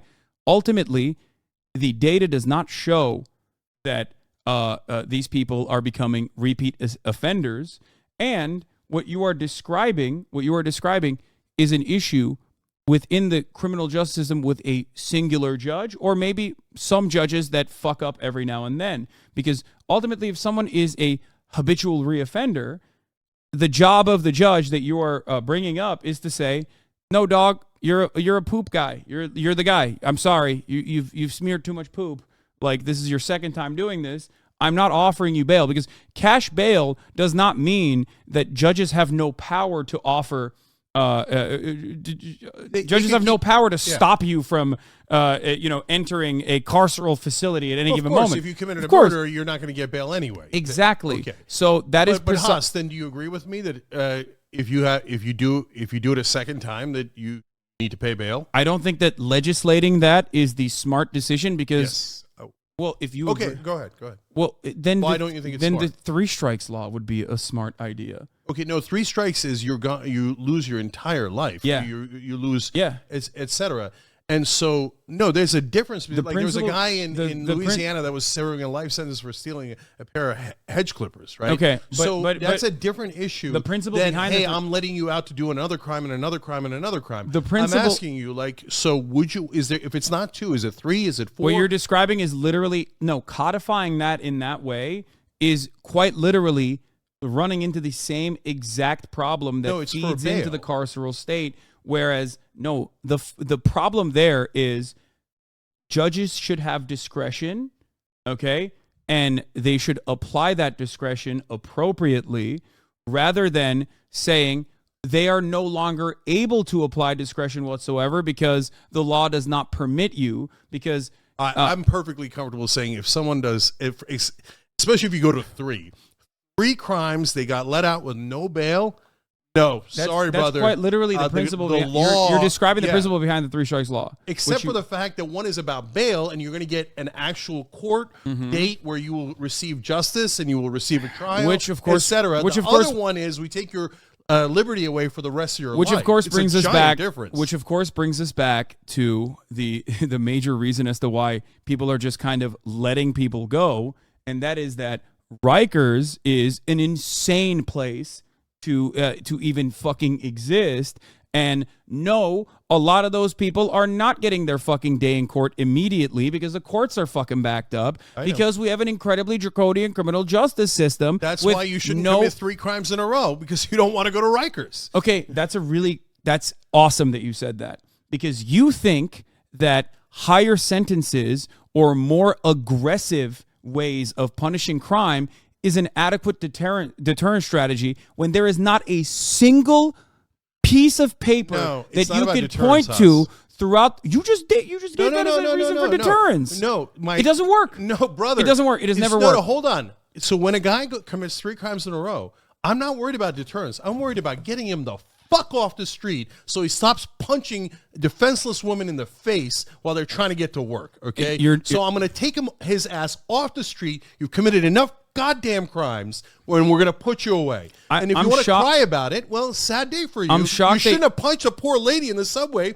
3 freaking different times. I'm shocked that you do not see, on the one hand, you have sympathy for the other guy who was swept away under the same draconian rules when he because that guy can't get out of prison for life. The other guy just has to go to trial and prove he didn't do it.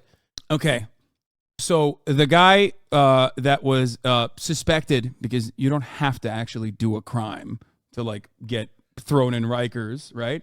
The guy that was suspected, yes, in a and situation, that does happen. In a situation where much more common occurrence is guys doing crimes over and over and over and over and over. Okay, no, that's not. Recidivism is like the #1 problem. Recidivism, a tiny amount of criminals create a giant number of crimes. Wait. I know that. Recidivism doesn't happen specifically on the bail side, though. Recidivism is the sum total of all people who were incarcerated that get out of prison after serving their sentence, Cenk. There is a much larger number of people that are serving prison sentences and getting out and then engaging in crime again, rather than like being apprehended for a moment, being detained, and then fucking going out and doing the crime again. That's not recidivism. So you're just talking past reality. You guys are going into the... Hold on. You guys are going into stores. Guys are harassing people on the streets, etc. And they're walking, brother. They're walking. And that's why they're coming back and doing it again and again and again. If you say that's not happening, you're arguing against reality. And that's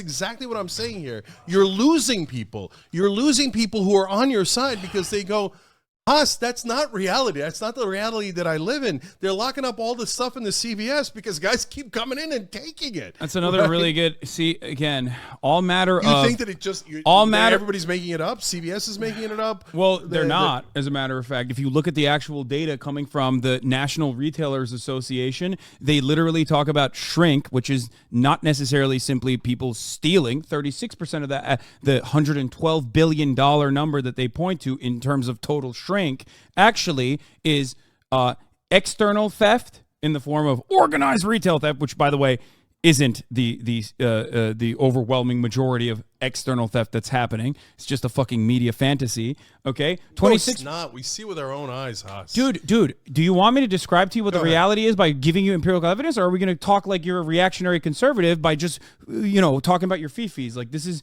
not fifis. You're crazy, man. No. You're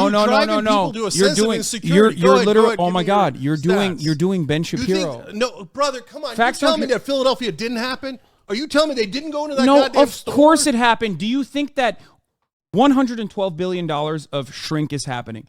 36% always happens. Okay, exactly. But now it's worse because they've added this extra layer. Is it worse? That's really interesting because according to the National Retailers Association, that fucking same number that you hear in local media, that actual study shows that shrink has not increased in comparison to former years, and it's actually trailing along at 1% increase. So all those shops in San Francisco are closed because they don't want to make money? Because they wanted to make some political point? Do you think organized retail theft is capable of stealing $112 billion? Or do you think that it's not the whole shrink, Haas? Yeah, exactly. It's literally internal theft in the same way that has always existed. Employees stealing 26%, which, by the way, totally on board with that. Keep doing that. Don't do that. Okay. Don't do that. Not only that, but also there's inventory mismanagement, things that are damaged in the process. That's a part of shrink as well. Always.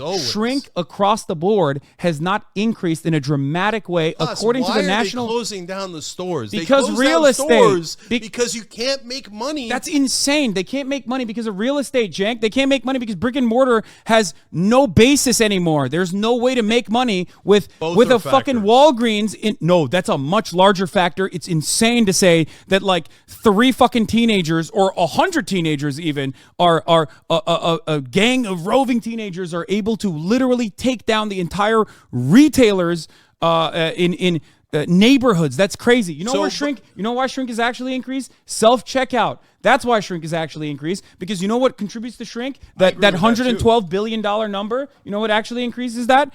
You and everyone else that goes into a fucking Wawa and like steals the Skittles. What do you think is happening more frequently? Roving gangs of people that are able to steal billions of dollars of merchandise, or a sum total of every fucking American doing the same goddamn thing without even thinking about it when they just go into a Wawa and yoink a Skittles at 2 a.m. when they're high as fuck? That's what is actually the shrink. But Haas, I'm not denying any of the factors that you mentioned. Those are all real factors. But you're denying the one factor that everyone can see with their eyes. So are you saying, so what should we do with those guys who break into those places? Okay. Shouldn't we put them in prison right away and make sure? Do I think that police should stop robberies? Yes, I do. Thank you. That is insane.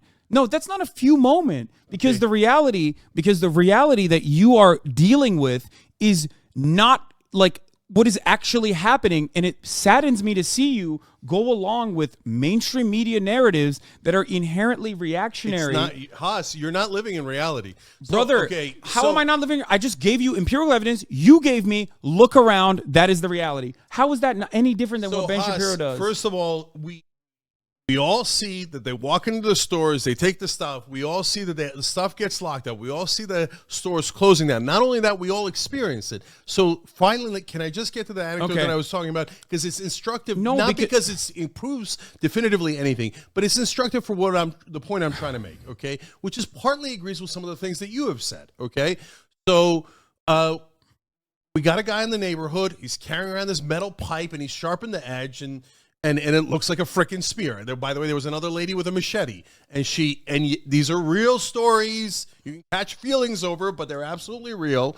And by the way, the lady with the machete, nobody did anything about her because the cops say, "Oh no, we don't see the machete," and that's the cops not doing their job, right? I agree. Yeah. But at the same time, they go, "We take her in, she comes right back out." Okay, so at some point, she finally grabbed a mom and a kid. So finally, they took her away. She comes back 48 hours later. Okay, fine. But now, the guy with the spear is yelling the N-word 24/7 on the corner of the block. So I have a biracial neighbor. She comes out, and he sees her, and he starts calling her the N-word, and he's got a goddamn weapon, right? And then cops come out, eventually, begrudgingly, right? And the cops say, no, we're not going to do it. He puts away the spear. The other lady takes it away. And the cops go, no, we're not going to do anything about it. And they say, why? My neighbor asks, why?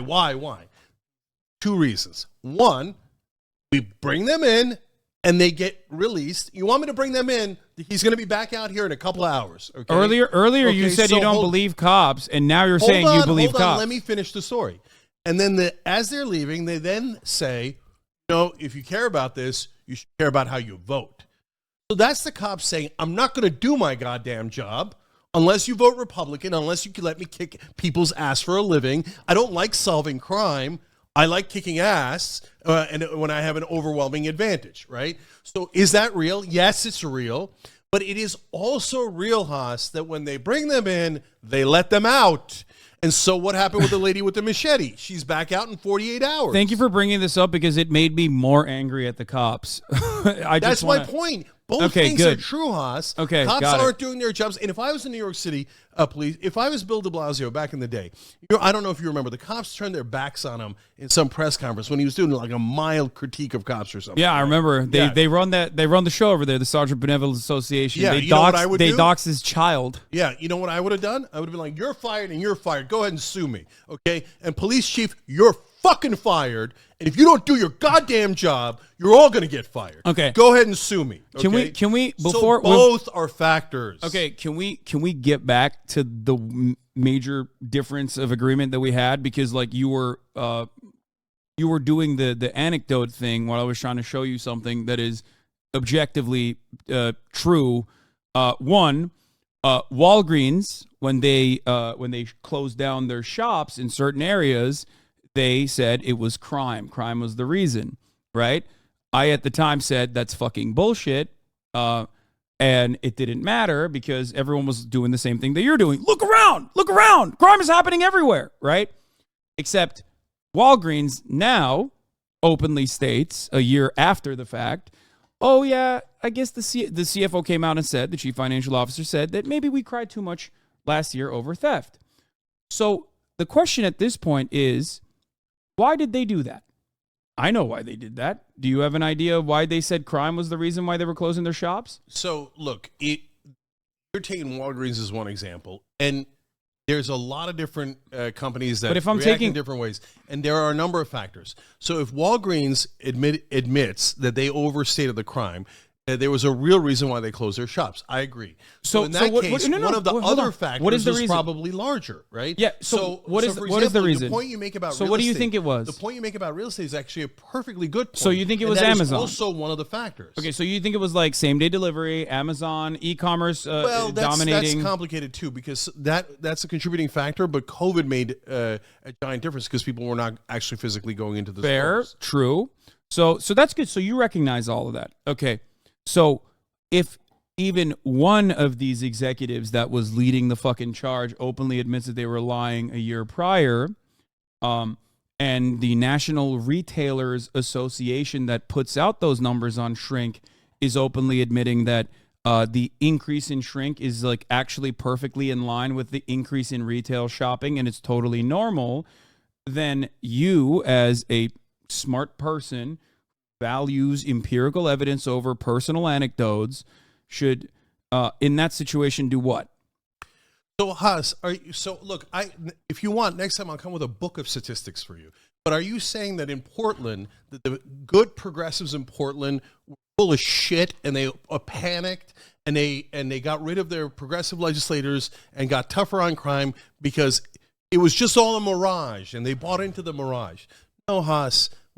See the crime, you see the numbers going up in select cities, you see it sometimes affecting some retailers but not other retailers, and so it is a confluence of factors. But if you think that actual crime is not one of the factors, go ask the good people of Portland, go ask the good people of Seattle, who are all overwhelmingly progressive, and they're saying we've had enough of this shit. Will you, for God's sake, when someone commits a crime, put them in goddamn jail? Okay.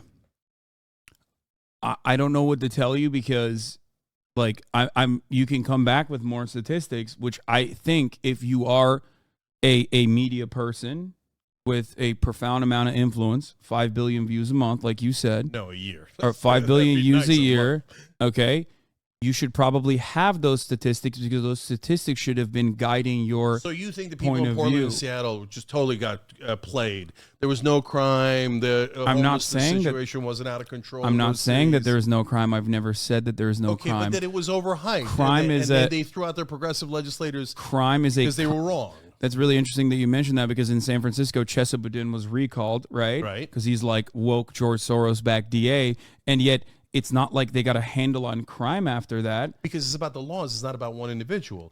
So that's why I'm focusing on too many misdemeanors that should be felonies, and we got to put a cap on no cash bail. I'm giving you very specific, reasonable amendments of what we need to do to have a fair prison system and a fair criminal justice system that does not over-imprison people and that does not under-imprison people, so that you protect everyone. And there's no come on, you can't say that there's a problem with under-imprisoning people in America, right? Well, these days, unfortunately, in some cities there are because of these laws that we passed. In some cities, what cities? Point to a single city where there's an imprisonment issue. For the last 3 to 5 years? Yes. Yeah. Portland, Seattle, San Francisco. Okay. San Francisco or in the California in its entirety, okay? Because San Francisco is like, what do you point to with San Francisco's under policing? Like the classic grand larceny restrictions have been limited, right? So why did it happen in the last year or so when that's been in place as a law for what 10 fucking years almost? That's because they started watching the local news and going, "Oh, we can do this and there's no consequences. Let's just all go steal shit." Okay. Because nobody's getting arrested. Okay, got it. But we already established that retail theft has not actually increased according to the Retail Association. So where is that happening? That is outside of the bounds of reason. So look, you're coming at all right, Hus, you win. And next time I will come with credible stats about crime because you're obsessed with proving that our eyes are lying to us and that the stats are perfectly lovely. There's no extra crime. There's no extra retail this is really theft. important. This is really important. We're all making it up. This is the same conversation. Cenk, this is the same conversation that I had in some respects with Andrew Tate, right? No, I mean serious anecdotes have a tendency to misguide us because, of course, when you see something happening right in front of your eyes, you have a tendency to think this is happening infinitely more frequently, which is why we rely on empirical evidence, right? That is, they're letting people go. That's a fact. That's a okay, fact. but one part of that, the lady has a machete. She's back on the corner in 48 hours. I understand. You're denying people's reality, and you're driving them crazy, and you're making them go, I'm not going to vote for that person or anyone associated with that guy under penalty of law. I am not going to let my kids get kidnapped by a machete lady because Haas has some stats about Walgreens.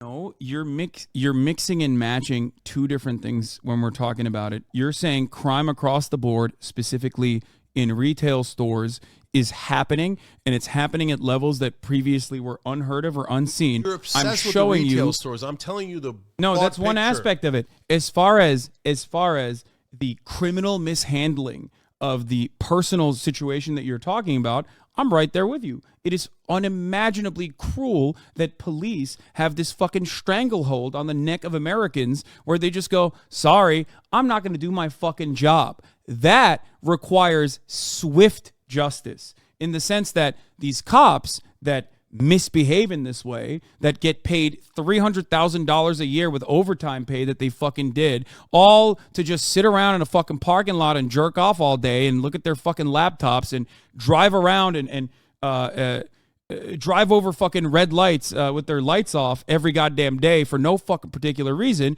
Those pieces of shit need to learn to do their goddamn jobs. One of that is being factor. You're wrong.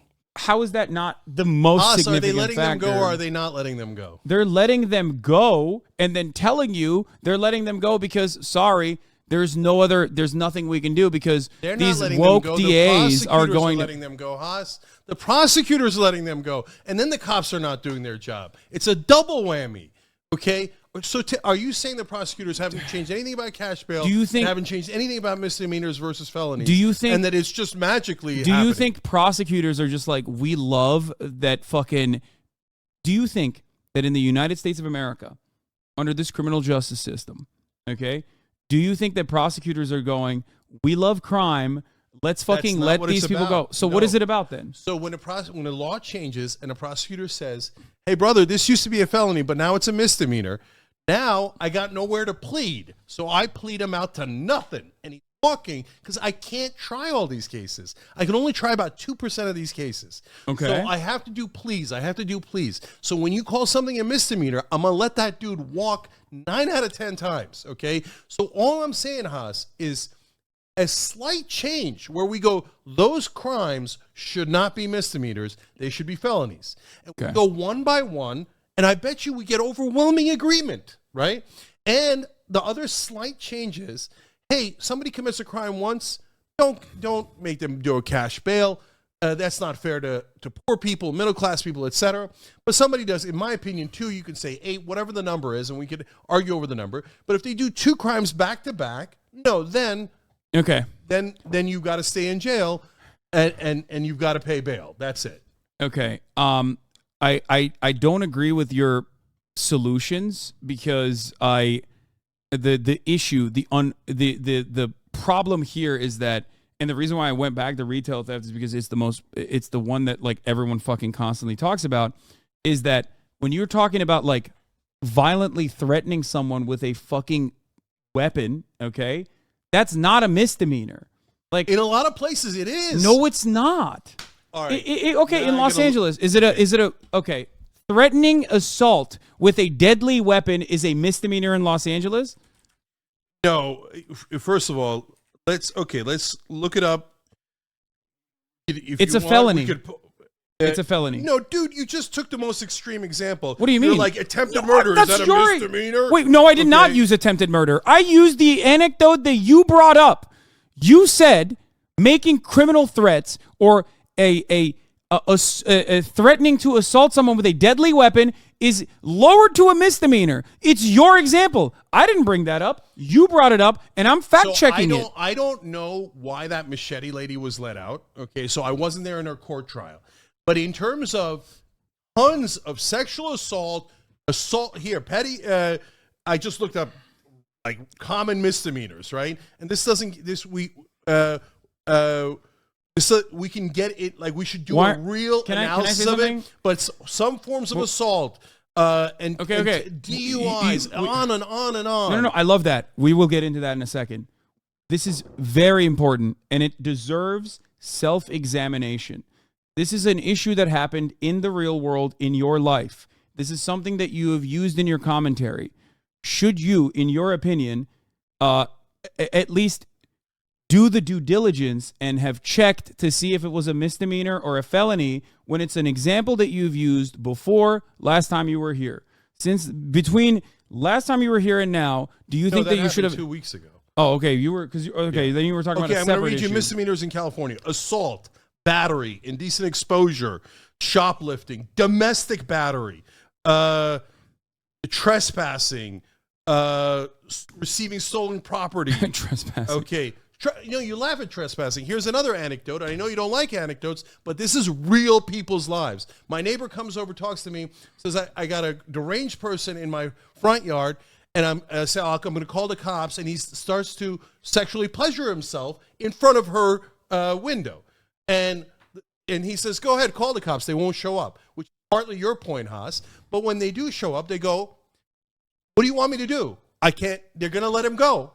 I'm going to bring him in, and he's going to come right back here. He's like, haha. And so you know what the guy does? He goes into their backyard and just starts hanging out and pleasuring himself and doing whatever the hell. And so wait. You laugh at trespassing. Ha, it's so funny. I am laughing at that. No, I'm going to put that sumbitch away. Okay, listen. First, didn't a homeless person masturbate in front of you? Yes, they have. Yes. I had a serial masturbator here as well. So, yeah, they're all over LA because we don't put them away. But they actually, by the way, those guys should be institutionalized. They shouldn't go to prison. They should go to a mental health facility that is properly funded, that takes care of them. Okay, but good. I'm glad we at least agree on that. Yeah, but what we shouldn't do is go, whatever, it's not a problem. Just jerk off all over LA, and kids will see it. Maybe you'll get it on grandparents. Who cares? Who says that?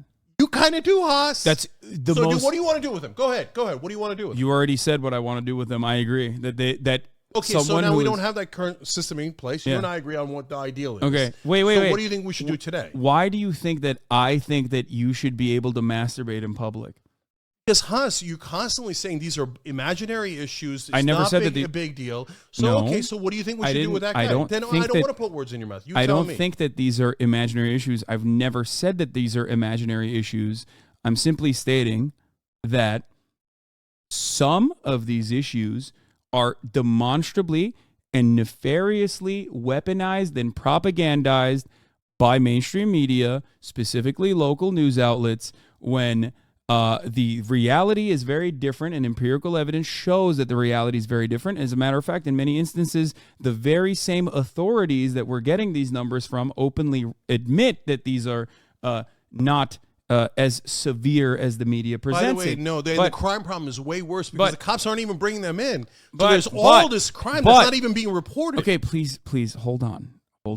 You asked me what my perspective is, and I'm telling you what my perspective is. You and I have already, going through this conversation, you've already admitted one of the major problems is that the police aren't doing their fucking jobs, right? You already recognize that. You also recognize that they lie all the time. Do you think that the 86% of police which voted for Donald Trump, right?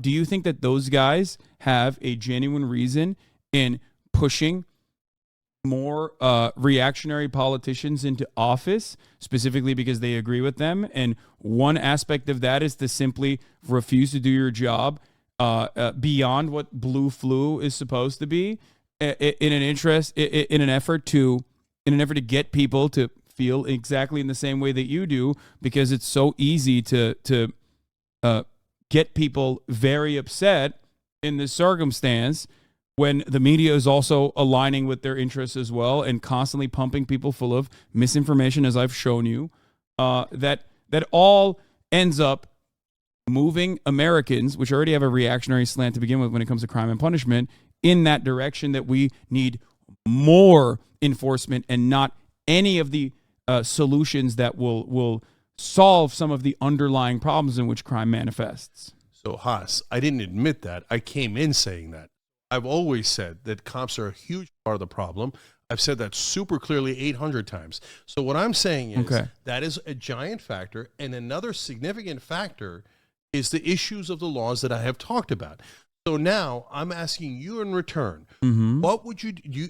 And I don't know if you're saying, no, the other stuff is not. It sounds like you're saying the other stuff's not even a factor. Oh, by the way, only the cops. Crime has decreased in Los Angeles. That's the other. You see, the problem with that stat is that nobody's getting arrested. So, yeah, it looks like that you might have a stat go down. That's because the cops aren't, A, doing their job, as you're pointing out, and B, we're letting everyone go. So what do you do with the guy masturbating in the streets?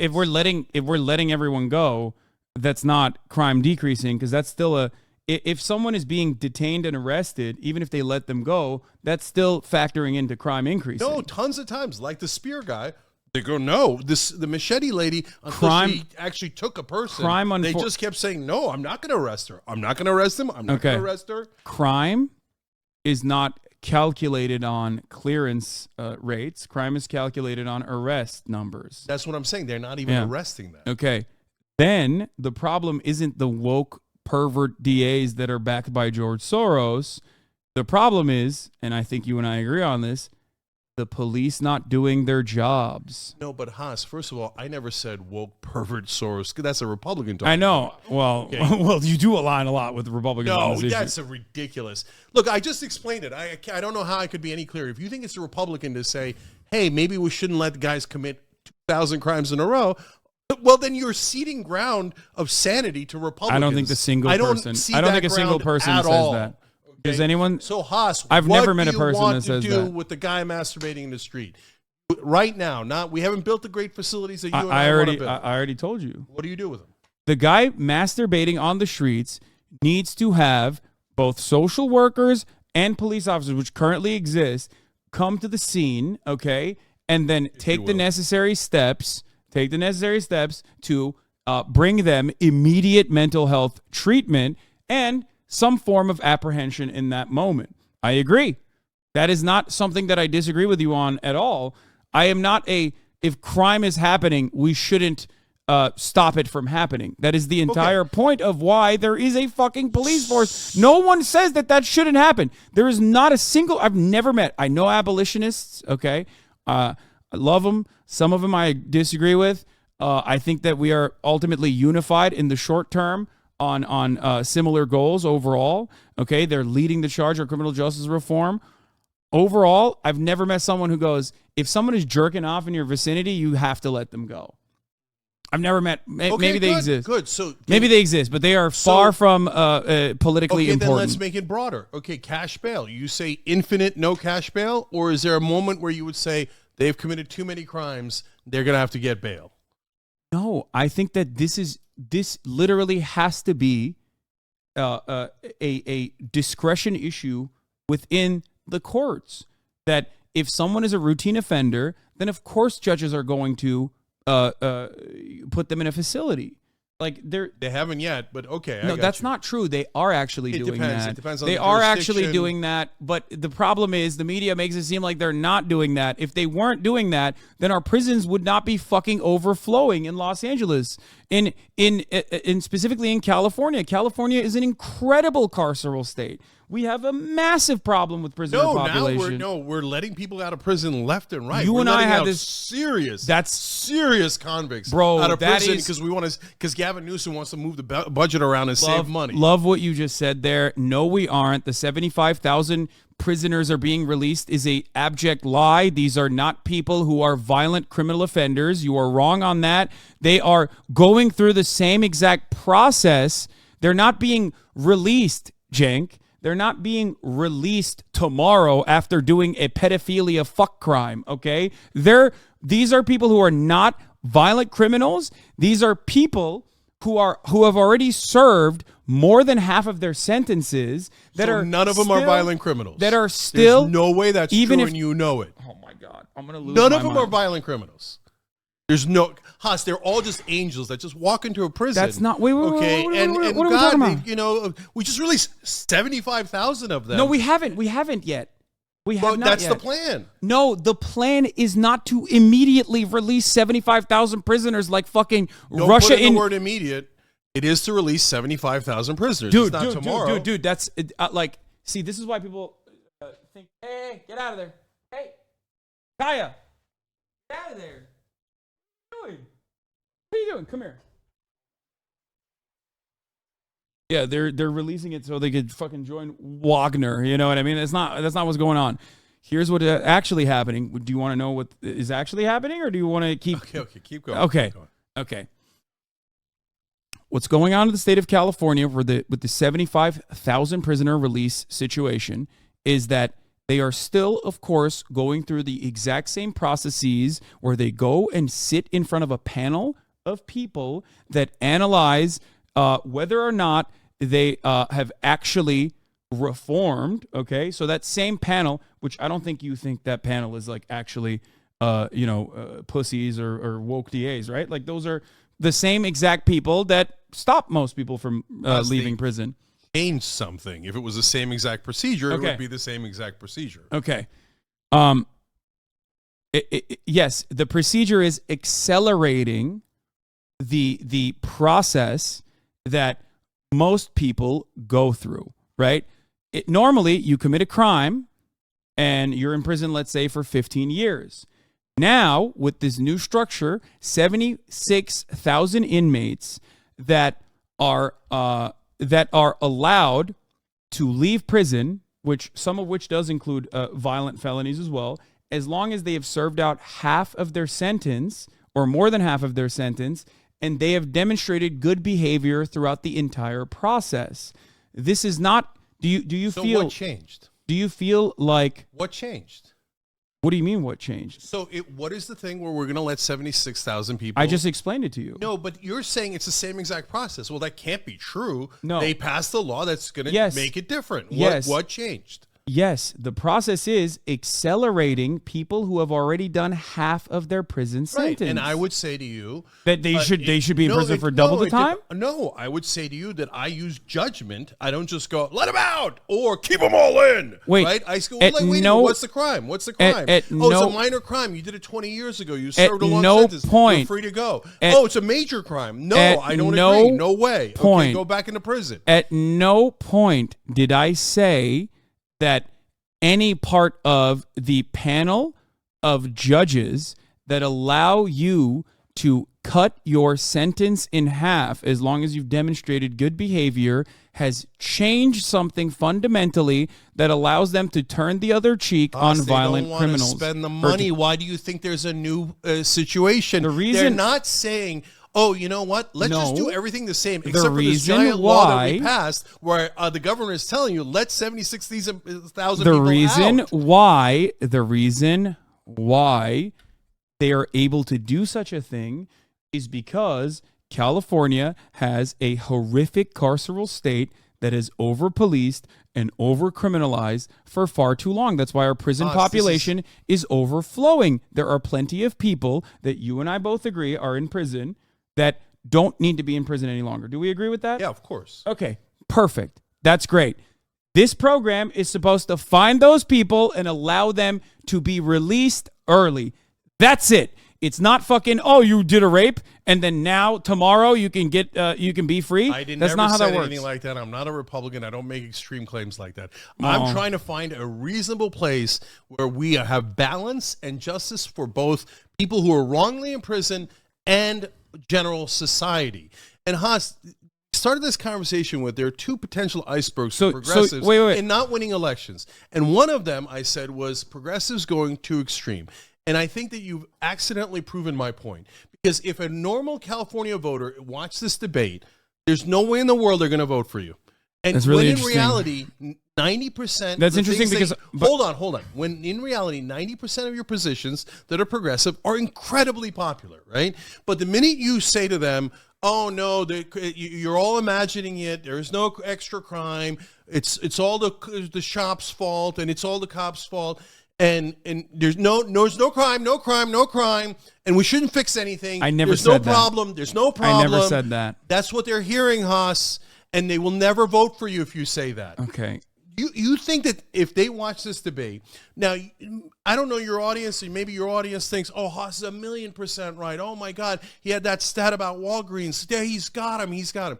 But if you think a general voter watches this and thinks that they would vote for you, you're totally detached from reality. The minute they hear you talking about this stuff, they're like, give me anyone else. I don't care if they're a lunatic Republican. I'm going to vote for them. Listen, the reason why crime was such a compelling argument that Rick Caruso is now the mayor and we did concentration camps for homeless people, you are correct. That's precisely what happened. Rick Caruso almost won when he's basically a Republican. Exactly, and he didn't. So there you go. So that's number one. Number two, not a great example. The crime rate. I mean, normally a Democrat wins by like 30, 40 points in L.A. It's really Caruso funny. Almost won. It's really funny that you say that because he did have to run as a Democrat, so clearly that matters. Okay, got it. So number one, that is also incorrect. The crime panic narrative did not work. And, of course, the only people who own the crime panic narrative are always going to be Republicans regardless. So all you do in that situation is concede the field to Republicans instead of walking them step by step through the realities on the fucking ground.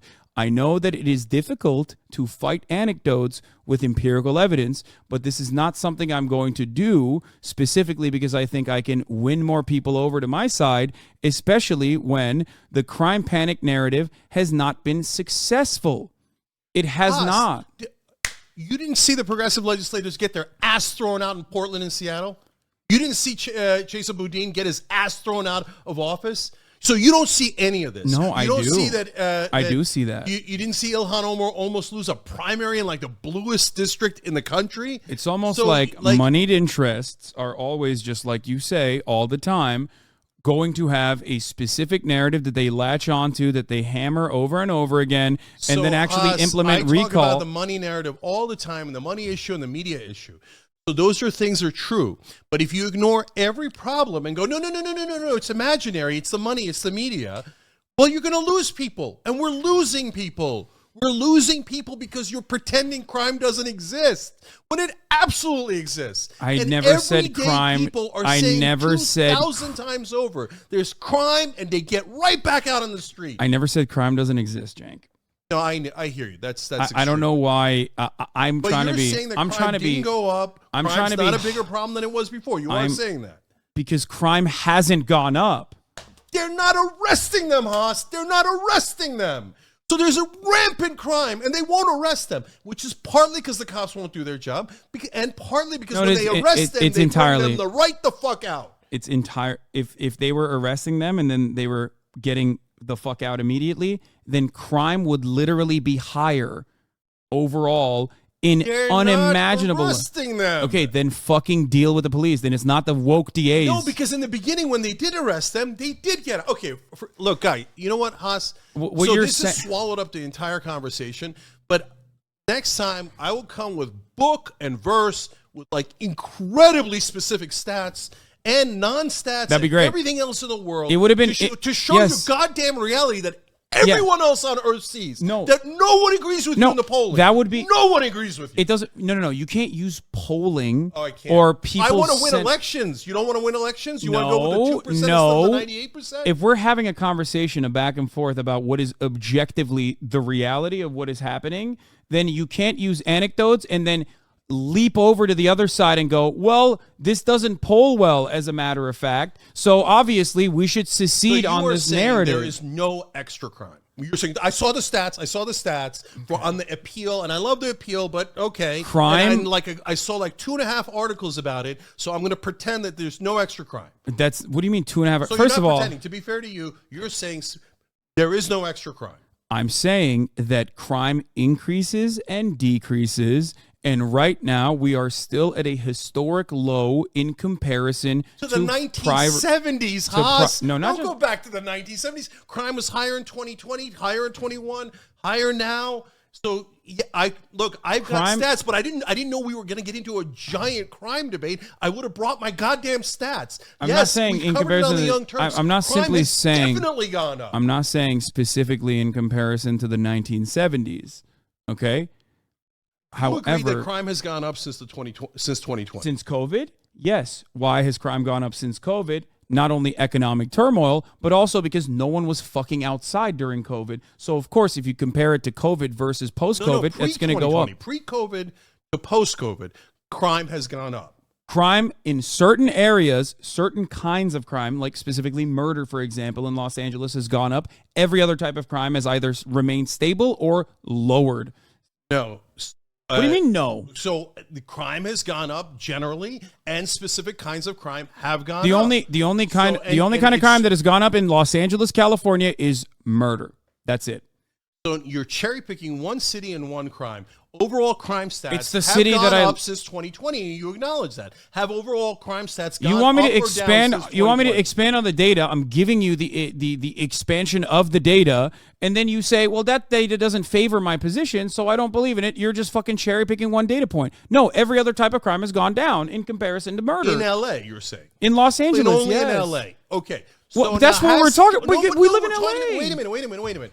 So has crime gone chill. up or down nationwide since 2020? I'm asking you a simple question. Depends on what kind of crime you're talking about and where you're talking about. Of course. Yes, it's gone up. Yes. Certain areas, crime has gone up. Has it gone up to unimaginable degree that you're talking about? No. I didn't say unimaginable. I said crime has gone up. People are super worried about it. And I am trying to find, in a rational way, Okay, can I ask you a causing question? the crime to go up. And We talk about deal San with that Francisco without going extreme. Okay, we talk about San Francisco, we talk about Seattle, we talk about all these like blue states, right? Do you think crime has gone up in red states? And if crime has gone up in red states, do you think that red states engaged in defund the police narratives? Do you think red states also had a similar structural problem with like woke DAs and whatnot? I constantly think that there are always a number of factors and that there are different prioritization of those factors. So, for example, So why has when you crime talk gone about up in crime- South Carolina? When you talk about crime increasing since 2020, I just wanted an acknowledgement, first of all. I don't know if you gave me half an acknowledgement there. So then when you get into why, there are a number of factors. The things that we've been talking about, sorry. the cops not doing their jobs, but it's still, even then, those are actual arrests. And even those numbers have gone up. Okay. And Do you then think there's that- the issues, but then there's also the issue of COVID, and the isolation that COVID created has also contributed to crime. Right? Absolutely. Good. And All so, and that is why some of them have gone up in red states as well as blue states. But then you have to look at, and we can get in, if we're going to do like a 2-hour debate on crime, yes, then we can get it parse. Hey, which crime went up in Portland? Which crime went down in Portland? Which crime went up in Alabama? Which crime went down in Alabama? Right? But overall, there is a trend that crime has gone up. And there's also a trend that they're doing less arrests. And hence, the crime stats are actually not nearly like they're not showing the depth of the problem that everyone is actually feeling in their lives. Would you say that when we talk about crime, would you say that like as far as macro trends goes, do you think that like 2017 till now is like a reasonable assessment, or do you think that that's too far back in time? The numbers that I've seen, and that I don't have the exact like 21.7% off the top of my head, but 21 point?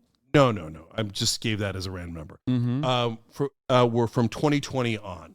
Crime has gone up from 2020. So on. yes, crime has gone up since 2020. I would never argue with that, especially because, as you and I both agree, crime was at an all-time low in 2020 due to other factors, the most important one being COVID. It wasn't like woke DAs or anything. Then let me rephrase. It's gone up since 2019. Okay. You are correct. Crime has gone up nationally. If you look at macro trends since 2019, what do you think? How this includes all kinds of crime, by the way. So, like when you have obviously murder, for example, like I admitted and conceded, or rather, not even conceded. It's just something is just the truth. That factors into overall crime as well. So, what percentage do you think crime has gone up by since 2020?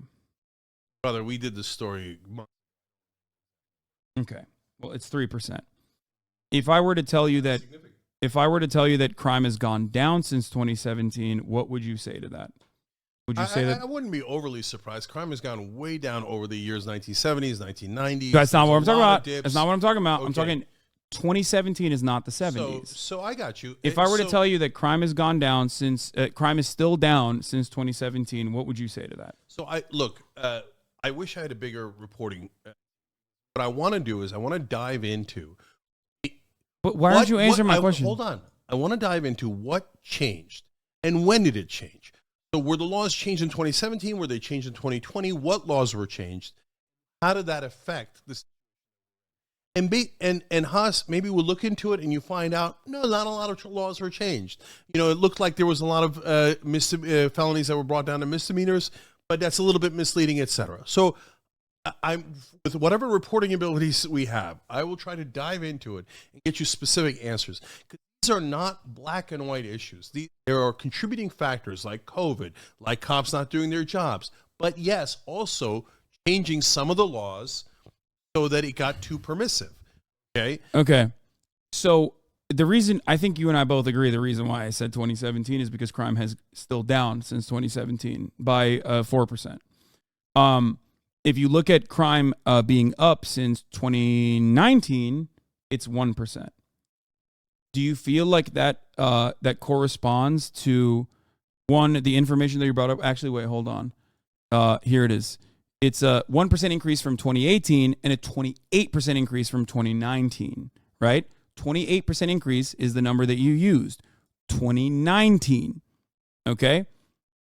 So that seems devastating. And yet that still is, a decline, a 6% decline since 2017. So crime went down massively between 2017 and 2019. Yes. Then after 2019, when I think we might have changed some of the laws, crime went up, and we didn't 28.78%, which is a massive increase. Okay. So Kaya, no. Oh shit. She's just like fucking ripping. Kaya, no. I have toys right here. Stop eating the cords, you fucking asshole. Christ.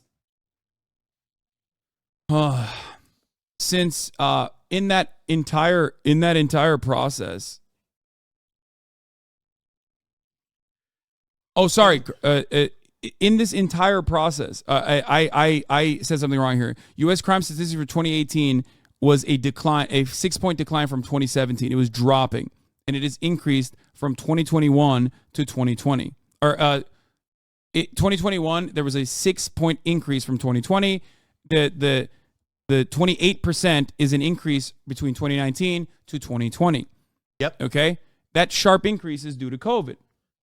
So COVID is an insane factor. Yes, of course. But it COVID might also be those things that I mentioned. What? So the tweaking of some of the laws around misdemeanors and cash bail.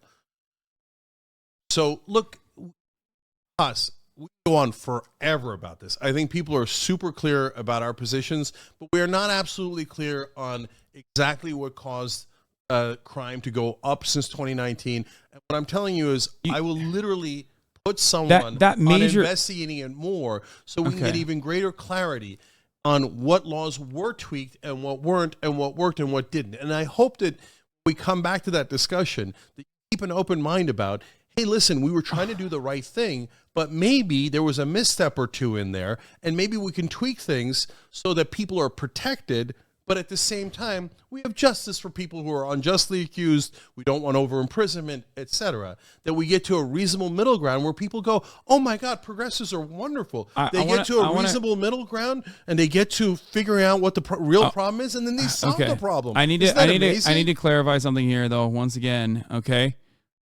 Crime per capita population has increased since 2018 when it was at 4.93 to 6.8. Okay, that's a dip. I mean, that's an increase certainly, but it's not the increase that you're claiming it is. That's number one, and number two, this massive jump that you're talking about from 2019 happened due to COVID. Haas, you just both said it was minor and massive. So yes, in 2019 it was massive because the types of crimes that are increasing, is not the types of crimes that you're using on television, the types of crimes that you see on TV. And a major part of the issue in terms of crime increasing in the United States of America is, or rather, the major issue that you have is police not enforcing in moments where they're supposed to. They're not doing their fucking jobs. Okay, this is my major argument. Clear on it. You're saying that there are factors like COVID and police not doing their jobs, and I am agreeing with those factors, and I'm adding one other factor that you're not agreeing with. Okay, we're clear on it. Okay? It's not, but that is a very significant factor, because ultimately this increase doesn't simply happen due to under-policing or due to I'm not saying it only due to like happens police because budget. of No, that's a big under-policing. part of the problem. You're looking at the situation and saying it's happening due to police not getting enough funds or police fucking leaving in droves or whatever the fuck. Those are some of the issues that some municipalities deal with. If that It was is the not case, the only then issue. if I'm not saying it's the if only that was the issue. case, You're then saying South it's not an Carolina. issue. If that was the You're saying case, it's not an if that issue. was the case, then Texas, South Carolina, all of these red states, Oklahoma, they would not be experiencing similar problems. It almost feels like there's Haas, we've been over this 1,000 times What? now.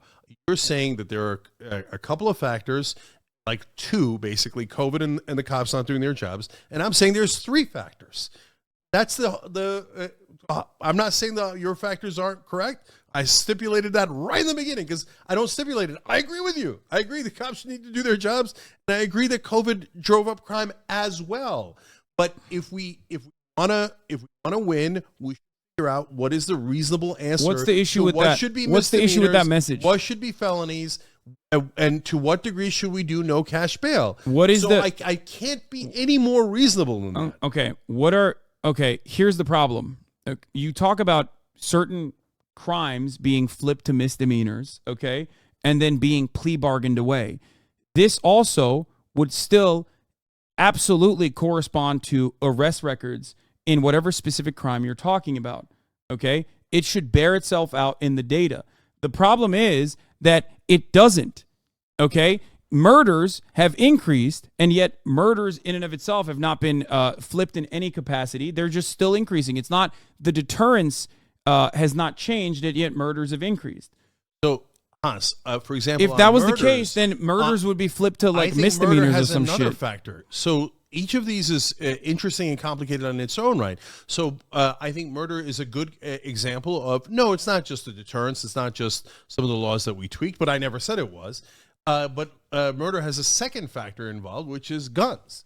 The number of guns in this country is insane, and it has exploded, and it is leading to a lot more murders.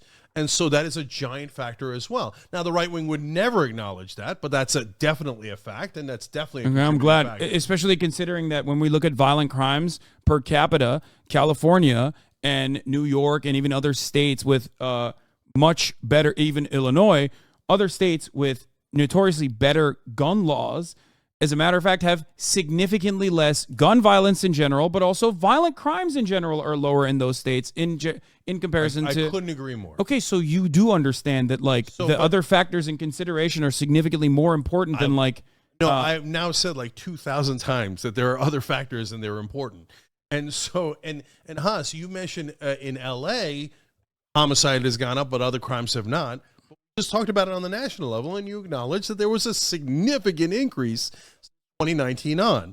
So, I mean, don't cherry pick LA in that regard. We're talking about national average. Crime has gone up, and for the billionth time, number of contributing factors, the ones you're pointing out are perfectly legitimate, and the one I'm pointing out, I believe, is also perfectly legitimate for all the reasons that I have stated. If you don't agree, that's okay, but let's move on, right? So, okay, so that's one of the issues when... Now moving to a second, we just discussed the policy. Now, when you move on to the politics, which is different, right? Well, I know the reason why we can't move on from it is because like Los Angeles is a major hub of crime that everyone always uses as an example. But if you notice, and I said San Francisco, Portland, and Seattle. Okay, well, the reason why I'm using it is because one, I live here, and it's the same exact fucking falsified crime narrative in general that exists here as well, and I see it in my own fucking backyard, which is why this is something that I've looked into quite a bit and tried to understand. The reason why I'm using Los Angeles is for that reason. It's where I have all the data, and it's where I see a shit ton of counterfactual information in the media over. I think you and I both agree that people say that like, crime is a major problem in Los Angeles too. You've used personal anecdotes from crime happening in Los Angeles. And one of the reasons why you say, because the data doesn't correspond to your anecdotes is, well, they're just not reporting it. Or, well, actually, as a matter of fact, police are just not even arresting or apprehending criminals that are doing violent fucking crimes. Yeah, I do believe that. And that is, well, that's ridiculous. That's a It's not major... ridiculous. So remember when the No, guy that's a broke into my major house? problem. You remember like 10, 12 years ago when somebody broke into my house? Yeah. At that time, did I flip out? Did I go, oh my God, it's a personal anecdote? And it was my house, right? Oh my God, crime's out of control. I didn't. No. Right? Because at that point, it wasn't like this at all, okay? So now, I'm not talking about me. I'm talking about almost every person in LA has a story. So I go to a Supercuts. They go, look, the glass is shattered. The icy store next door, the glass is shattered. So what happens? Well, she says, number one, they started shattering the glass to throwing bricks through it. Called the cops. The cops, A, wouldn't come out for a long time. B, when they finally came out, they wouldn't arrest people. C, when they finally arrested people, it didn't make any difference anyway. And so we finally stopped calling the cops because the crime is so out of control. And the cops won't do their jobs. The prosecutors won't do their jobs. This is a random hairdresser lady. She didn't talk about prosecutors. But she talked about how there's no point in calling anyone anymore. Crime is so out of control. We've just accepted it. That doesn't go in the stats. Yeah, it seems to me like the real issue is policing and cops not doing their fucking jobs, despite, as you and I both agree, I think, consistently getting funded more and more year over year for the past, every decade. It depends on the jurisdiction. What jurisdiction have cops experienced severe or any kind of defunding, as a matter of fact? In Washington, D.C., they moved money around, but it did affect the police budget and a number of cops in Washington. Crime did go up. So I'm you're not saying it's a 100% hold on. correlation. So you're but saying, I am saying that is what a jurisdiction? factor. Just Washington State? Washington, D.C. In Washington, D.C. So that's a story that I remember that we covered recently. Okay, so you're saying in Washington, D.C., they actually defunded the police by like moving their budgets around.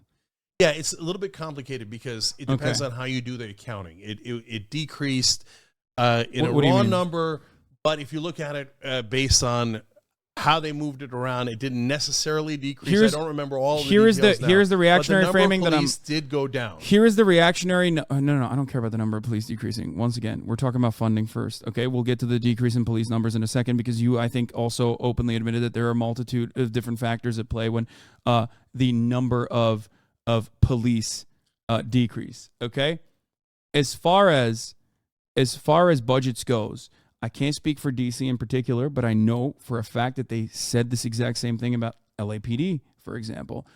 The way that people try to justify defunding the police has happened, right, in the reactionary news framing is by looking at budget allocations where, let's say, the LAPD gets, $3 billion? Their operational budget is something around like $3 billion. Every year, their discretionary spendings, not dissimilar to the military, increases.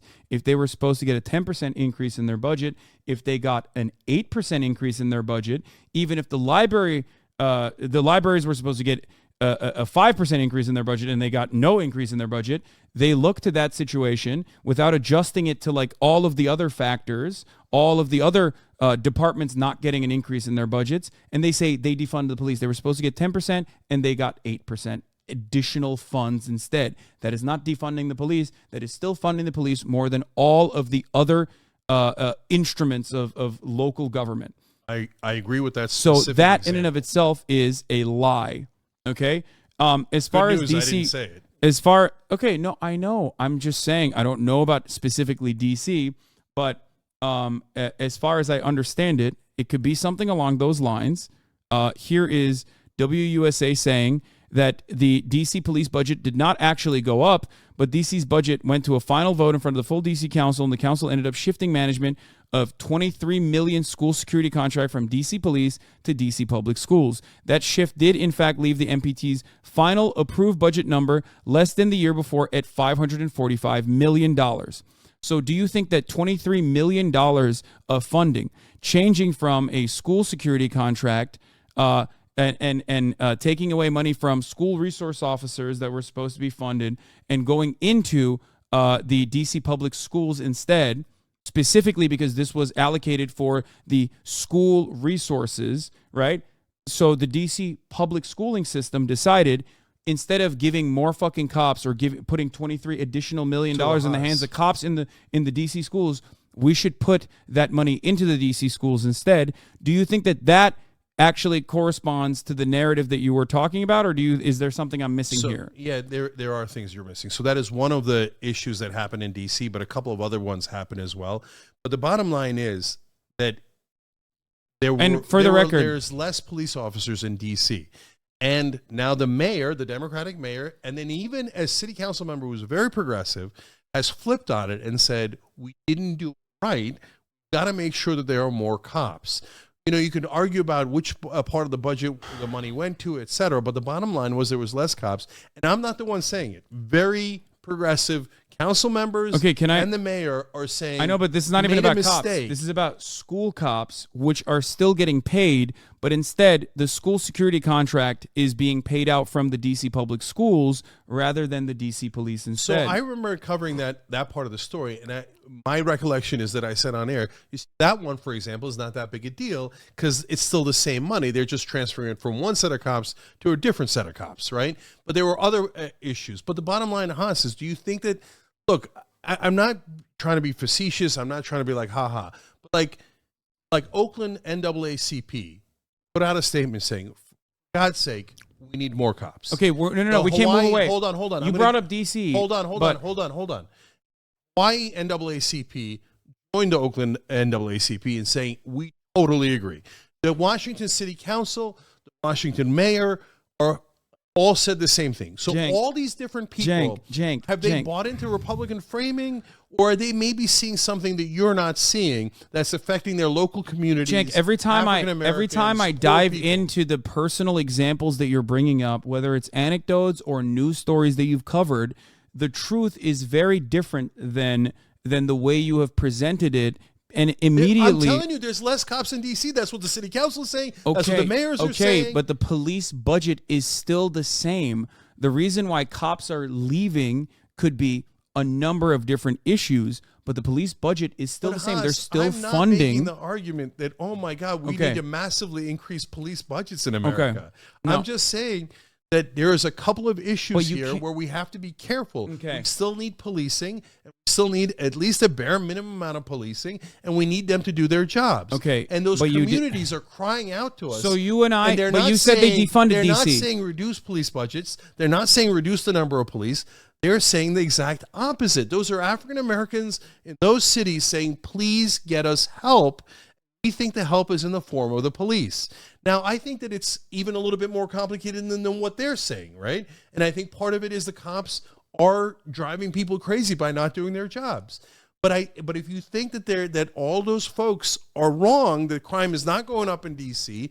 and crime is not going up in Oakland, and they're just those communities are imagining it, I think you're wrong. That's not what's happening.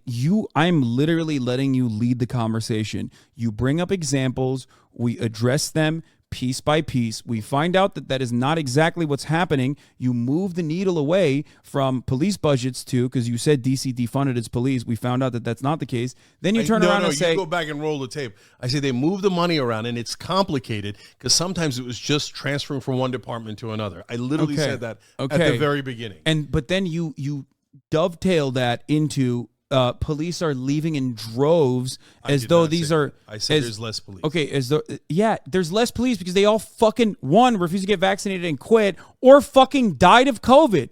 Okay, that's it. Those are factors. Yeah, no, those are the major factors. That's the actual only factor. You understand that, right? They were dying. Do you want more police in DC? These fucking fat sacks of shit were dying so much that the departments were like, dog, you got to get vaccinated. And then they turned around and were like, fuck no, I'm not getting vaccinated. I was slated to retire anyway, so I'm going to fucking retire now, but without getting fucking vaccinated. And I'm going to make a TikTok video about it because I'm a giant fucking pussy. That's what the fuck happened. Okay? That's not the only thing that happened. Is the major component. What are the other reasons why they're leaving? Because they can't fucking kill black people? So is that why they're leaving? Hold on. I think that there should now be more cops in D.C. as the community is asking for, and now as progressive legislators in D.C. are asking for, Or do you say, no, we shouldn't give them more cops? I don't know what the fucking people in DC are asking for, but I'm given your track record so far. If I were to look at the actual fucking thing that people are asking for in DC, I'm sure that there's a difference in opinion with what you're stating and what the reality is there as well. Okay. At this point, it's like I can't help but feel like you are a little bit more motivated by your own personal opinion on the matter, and you're just looking for things that correspond to your personal biases on the issue due to your own personal experience with crime running rampant in Los Angeles with police not doing anything, and instead of addressing it, country. And then saying it's all over the country over and over again. And of course, the media machine, which you have fought for 20 fucking years of your entire life for the past 20 years, or fought against, sorry. The media machine has now completely captured you. And instead of like, and instead of like looking into it in the way that we just did on like 3 of the 4 points that you've brought up so far, and addressing the realities and how different it is from the way that you have covered it thus far, like, I feel like this is a moment with all for those local communities. This is a moment for self-examination. I think it's a good opportunity. I'm with the voters of Ilhan Omar's district. I'm with the voters in Oakland. I'm with the Ilhan Omar still won, DC. so clearly there was still a majority of people that agreed with her in that situation. So again, you keep saying like, "Oh, well, she almost lost." Oh, well, she almost lost. Yeah, the Democratic Party launched a fucking primary opponent against Ilhan Omar and funded and facilitated her. She's not the. It didn't work. She's not the reason. In the case of Ilhan Omar, she specifically was in favor of a defund the police bill that affected that area. That's why it affected Ilhan more than it affected Rashida or AOC or Ayanna Pressley. So are you talking about the Republican that she comes through, or are you talking about her primary opposition? In the primary. Okay, regardless of what you are stating, if there was such a reactionary attitude on the ground in terms of how much, because nobody fucking participates in the primaries, as you know, better than anybody else. That's why Bernie Sanders lost. And they are way more motivated by local media and the Democratic Party's apparatus to go out and vote, because these are like the fucking, these are the types of voters that are Democratic Party first voters. If that reactionary sentiment was all that important in Ilhan Omar's specific district, she wouldn't have fucking literally cumstered and dumpstered Cicely Davis. This would be a much closer race. But it turns out people actually weren't motivated by defund the police as much as you claim they were motivated by defund the police. It's one of the bluest districts that a Republican has 0% chance of winning that race. Well, there you go. And it's shown in the data. But a conservative Democrat has no business winning and almost beat her. And you can look at the polling, 78% of African Americans were against defund the police bill that specifically affected them. You think that that's inconvenient for you, because you think, no, they should be in favor of defund the police, but they're not. They're not. So NBC Washington says the department has had fewer than 3,400 members since December, 430 fewer officers than we did in 2013. If everything has gone to shit due to the loss of 430 officers, clearly there's a bigger issue, says Axel DM. There's 431 cops in a particular area is a lot. No. There is a lot of. You said it wasn't COVID, right? No, I said it's definitely partly COVID. Let's look at Washington police. What is the fatality numbers? I want to see how much of that 430 is actually COVID resignations and COVID related deaths, right? I think that's a big factor.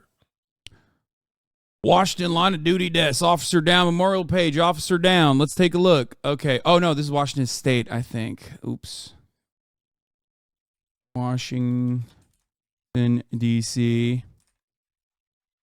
police fatality numbers. Now, I don't know the exact numbers, but I do know trends. I do look at numbers quite frequently, and I do know trends. And if I know anything about trends, a major amount of the police that are no longer with us in service are most likely as a consequence of both COVID retirements and COVID-related line of duty deaths.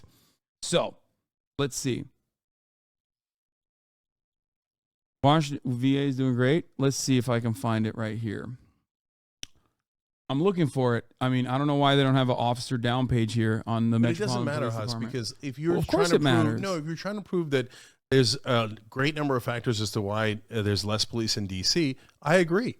So there's nothing left to prove. I'm asking you, do you think we should have more cops in D.C.? And I don't know. I don't want to put words in your mouth. I think we should. The community's asking for it. I mean, I know that overall this is chat. I know that this is like the leading cause of deaths. I know that. That's why I'm specifically looking for Washington D.C.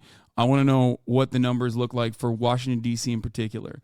Look at my messages is right there. And by the way, a lot of the cops leave because they're whining that they don't get to beat up people anymore. I know that too. Yeah, that's definitely one of the factors as well. So if a chunk of cops are leaving because they can't, do hate crimes willy nilly, and another much larger chunk of cops are actually dying to COVID, and another also sizable number of chunk of cops are leaving due to retirement as a consequence of COVID and refusing to take the vaccine, okay, and all these resignations are occurring, do you feel like this is a problem born out of defunding the police or any of the narratives that the media presents, any of the narratives that you've brought up, or do you think it's more so cops being giant fucking pussies and refusing to do their fucking jobs, which on both the resignation side is the case, and also on the enforcement side is the case? I think that both are factors, as I've now said. I don't know how many times I can repeat it, and I think that in those communities think that less cops is an issue for them. I wish that weren't the case, but that is the case, and I think that they might be right. Now, I don't think cops are going to magically solve all the problems, but at the same time, I think we have to make people feel safe, and I think that we overstepped on some of the laws, as I've described before. We should reel that back in, but only reasonably. A tiny bit. In the District of Columbia, 90% of line of duty deaths were COVID related. I never disagreed, Haas. I know, but you can't. Okay, if you jump to the conclusion, okay, and you let the implications do the work, and then we go back into the data and we piece by piece examine it and find out that like these are the reasons, then you have to understand that your argument falls apart. No, it doesn't. So, okay, go ahead. Haas, look up Washington City Council. We're going to spend hours looking things up. I mean, it's important. I think Washington City Council, progressive, change of mind. I don't know how you want to Google it. Council, progressive. What? Change stance. I don't change. Oh yeah, by the way, I do know this as well, for the record. The major reason why people are resigning is because the crisis is due to their feelings. According to the National Fraternal Order of Police, their feelings are hurt. That's a big is. And Wait, I think how do we fix that? How do we fix that? Their feelings? No, we don't fix their feelings. What do we do? So if a cop says, "Hey, I'm going to quit because I can't beat up people anymore," I say, "Oh, thank you so much. Give me your badge and gun right away and get the fuck out." Okay. So, but I do need to hire a cop to replace him, Haas. Yeah, and a major chunk of the funds are actually going to recruitment now, and even then, it is. So people are being recruited. They're just not recruited at levels. Not recruited fast enough. Do you think it's an issue? Do you think we should apologize to cops? No. Do you think that we should say when I see a cop, I hug and kiss him. I say, "Sir, please give me your service weapon. I want to polish it." That's what I say. I say, "Sir, I love you." I get on my hands and knees and I lick their boots, and I'm doing my part. You know what I mean? That's my job. I'm doing that specifically because like I just don't want them to stop working on the force. But Haas, we agree on this, right? Okay. So if we agree that they're fucking giant pussies, okay, then why are we fucking talking about the defund the police optics? Why the fuck are we talking about woke DAs? Why the fuck are we talking about anything? I never said woke DAs.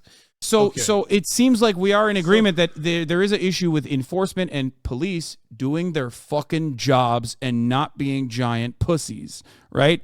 I think we agree on that.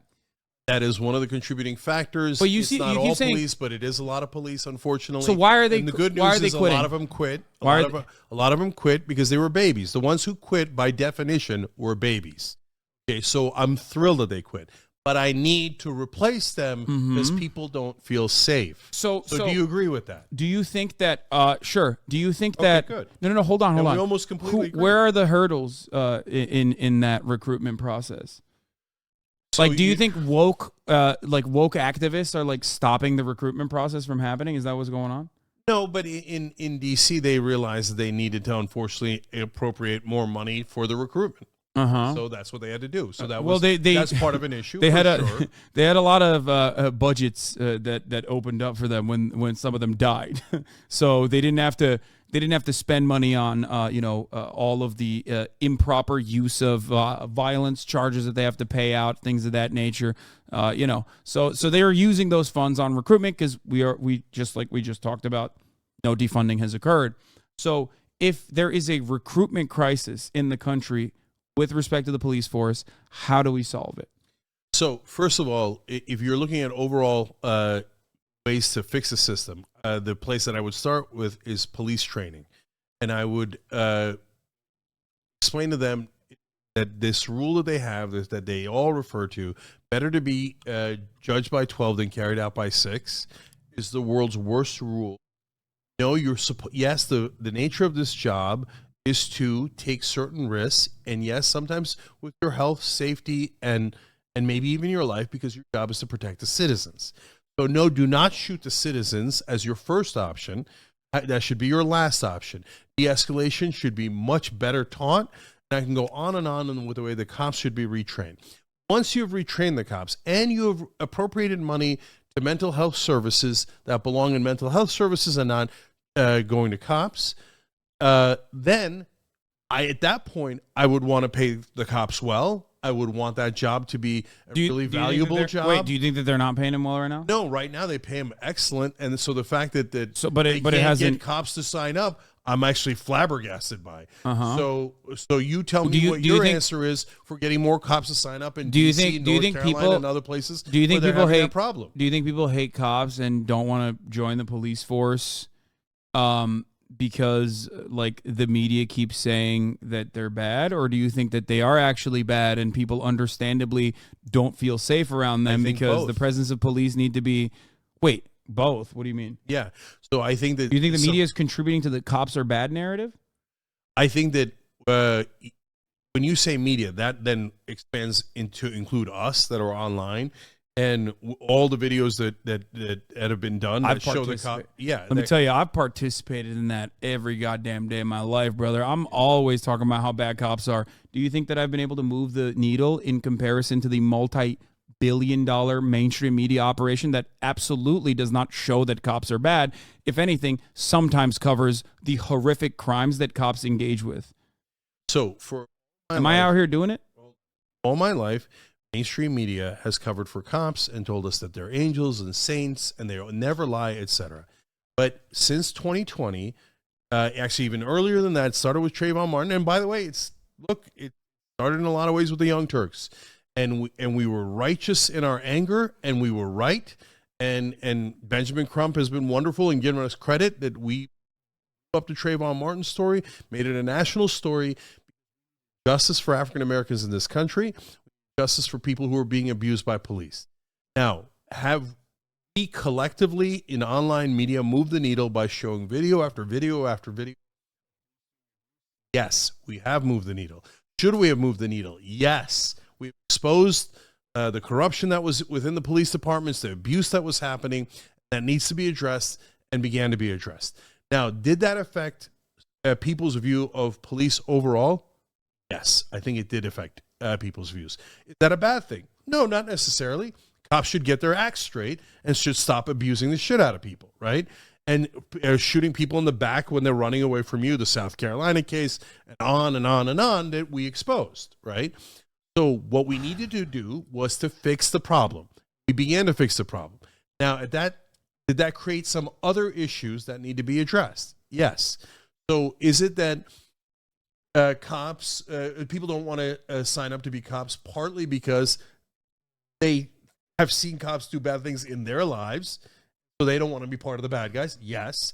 Another factor that they've seen the videos, and well, it looks like cops are the bad guys, and I don't want to join the bad guys. Yes. Is the answer to that well, okay, then you should do propaganda videos like mainstream media where we tell you the cops are awesome and the greatest thing ever. No, it doesn't mean that. It means that cops should fix their act, okay?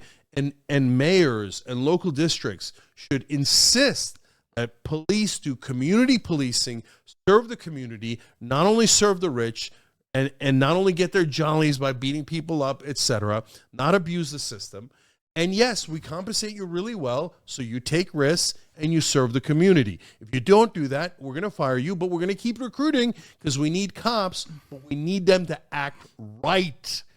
And that is a balanced approach and the correct approach. Can I ask you something? And by the way, if we said that, the whole country would agree with us, and the whole country would elect progressives nonstop. So, we were talking about DC before, and they have a recruitment problem, right? The one I showed you that the Fraternal Order of Police said, like, nobody wants to be a cop anymore. Nobody wants to work anymore, right? One other thing that it says here, at least according to W Top News, is that DC's police chief says recruiting officers is harder due to new laws. One of those laws is that discipline taken against officers in DC is made public, which is actually hurting their image. No, don't care. No, So, of course it should be made public. So it seems like you understand the fundamental problems with policing in the country. It seems like you understand that cops are being giant pussies.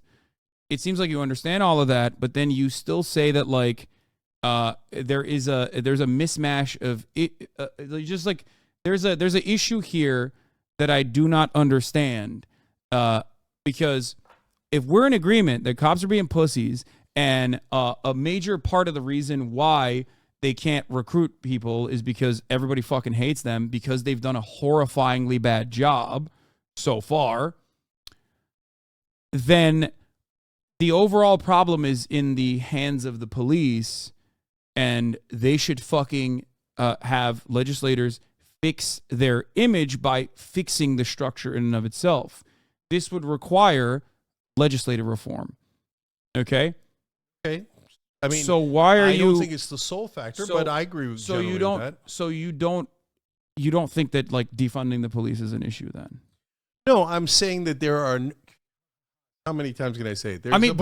But there's a bunch of factors, and in some places, unfortunately, in D.C., they need more money to hire more cops. That's not what they're saying. They're not saying that. They need more money to hire more cops. People are saying, God damn it, get us more cops. Okay.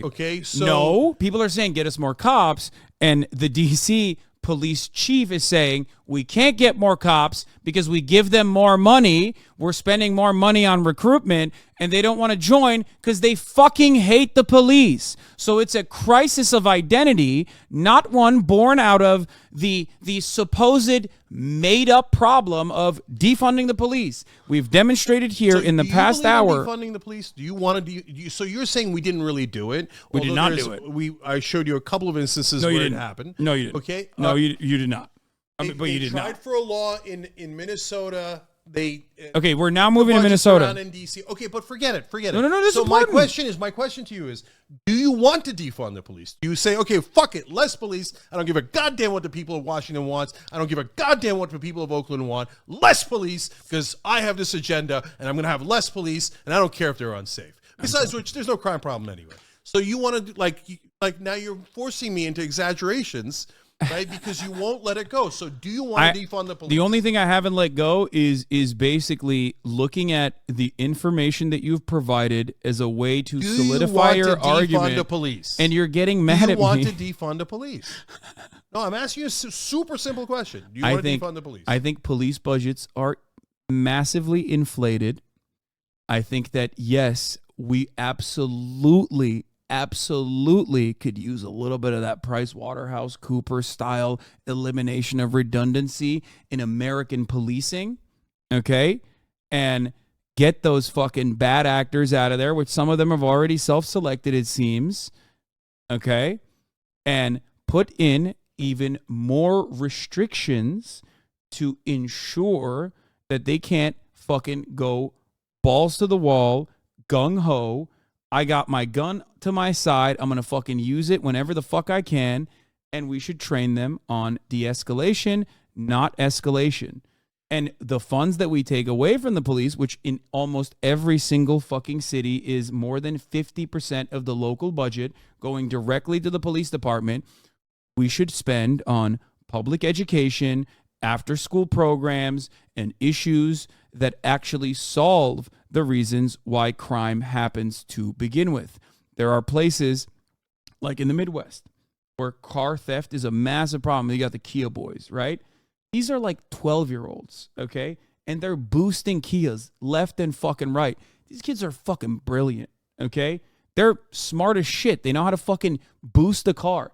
Instead of fucking joyriding, they could be using their ingenuity in some kind of in some other direction that is infinitely more positive, and yet there is no funding on measures like that because our entire criminal justice system is focused on enforcement regardless of the results. There is no other system in any other country where something is so consistently fucking bad, and yet we just keep throwing more money at the problem, hoping that it will like magically perish, when history has shown time and time again that we are not solving these issues whatsoever.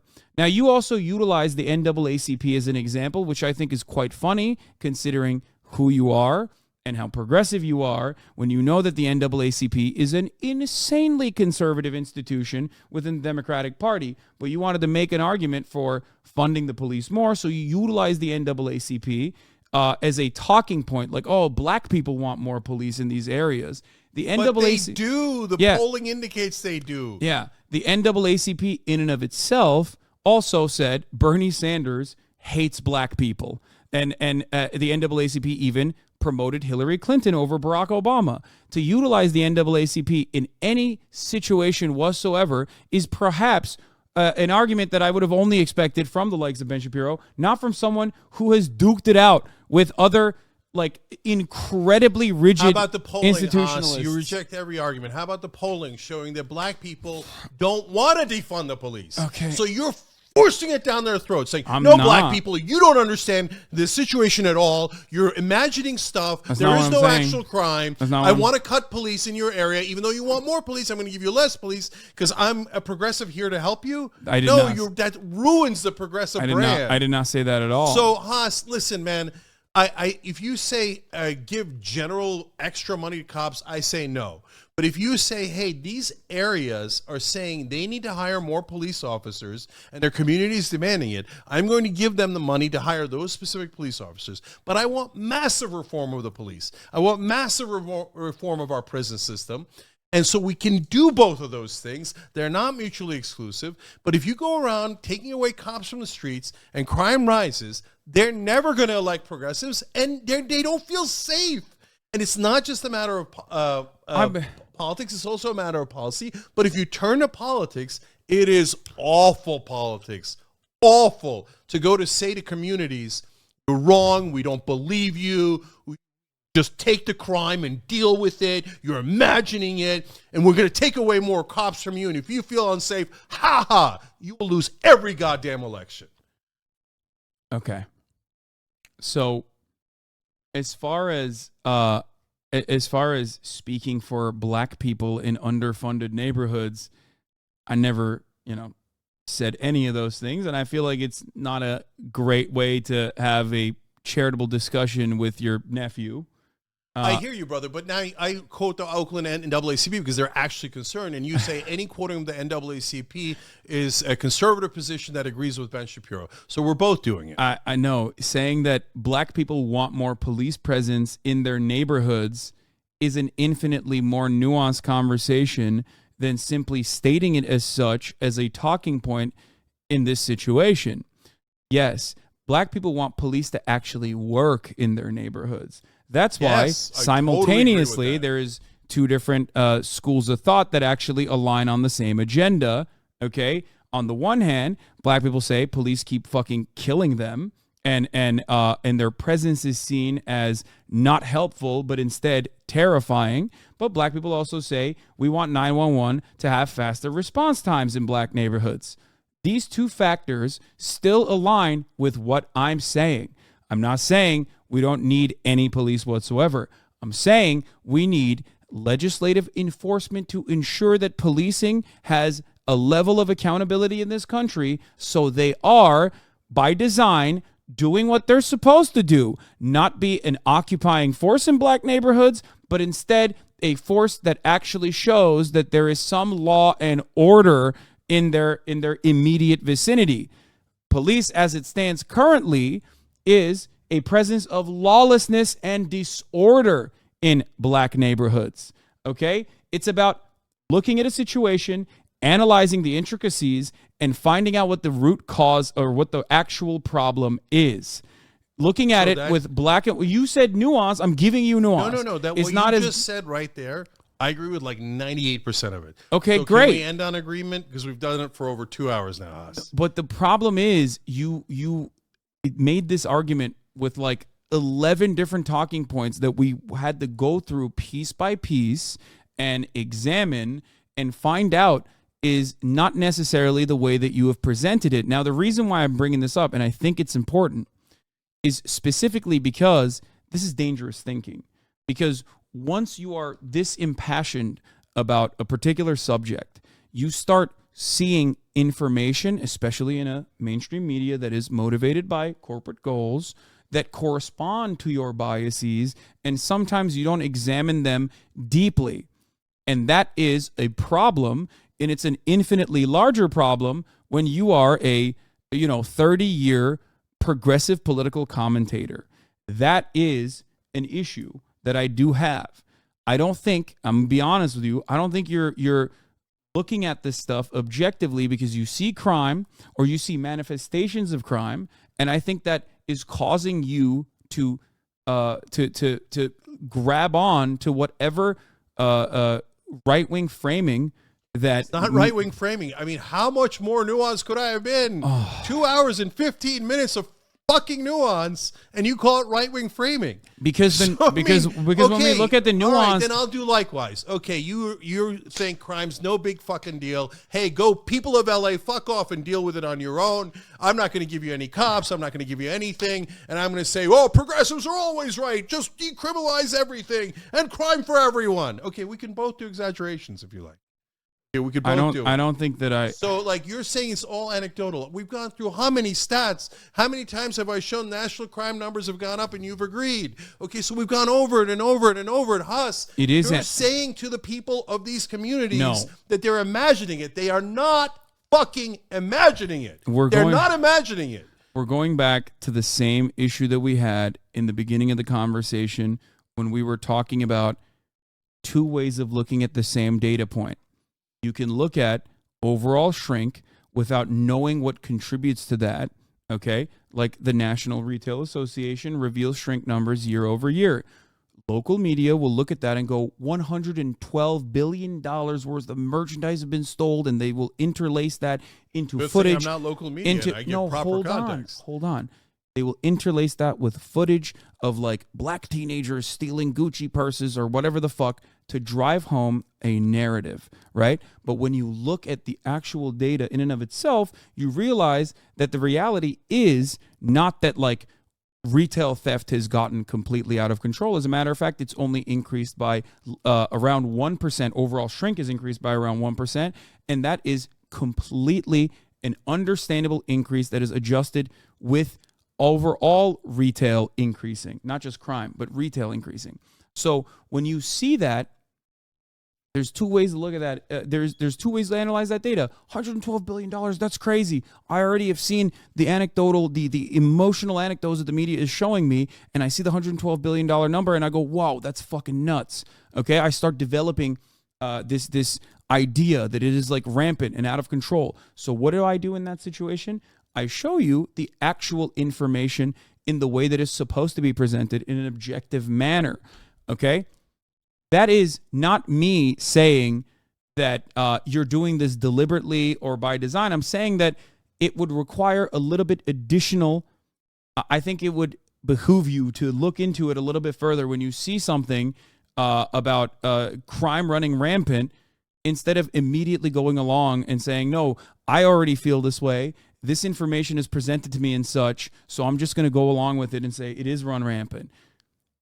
That's it. That's all I'm stating. I'm going to take your advice from earlier and say, hey, we disagree a little bit. God bless. All right. Well, is there anything else we want to talk about? I'm sorry. We spoke for 2 hours and 17 minutes. Sometimes about it circles. Just about crime, let alone the earlier part. Yeah. So, brother, you're going to ask me if I'm running for president. Oh yeah, you're running for president. So what's going on? What's your goal here? Why are you running for president? Okay. First of all, it's not official. I've got to get a staff together, a bunch of challenges, a number of challenges. And so when it's 100% for sure, obviously I'll let you guys know it's 100%. But the reason why I'm very seriously considering it, leaning in that direction, is because I think there's about a 90% chance that Joe Biden's going to lose. Point one is, unlike Democrats in D.C., I actually think democracy's on the line. I actually think Trump is a fascist. And I think that the country's going to have a very tough time recovering if Trump wins the election again.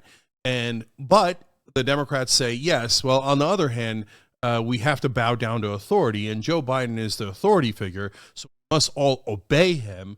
And if it means we lose our democracy, well, at least we weren't impolite to Joe Biden and Democratic leaders. So I agree with you. I think that Democrats have portrayed every single election as the most important election of our lifetimes, and in some respects, it is true.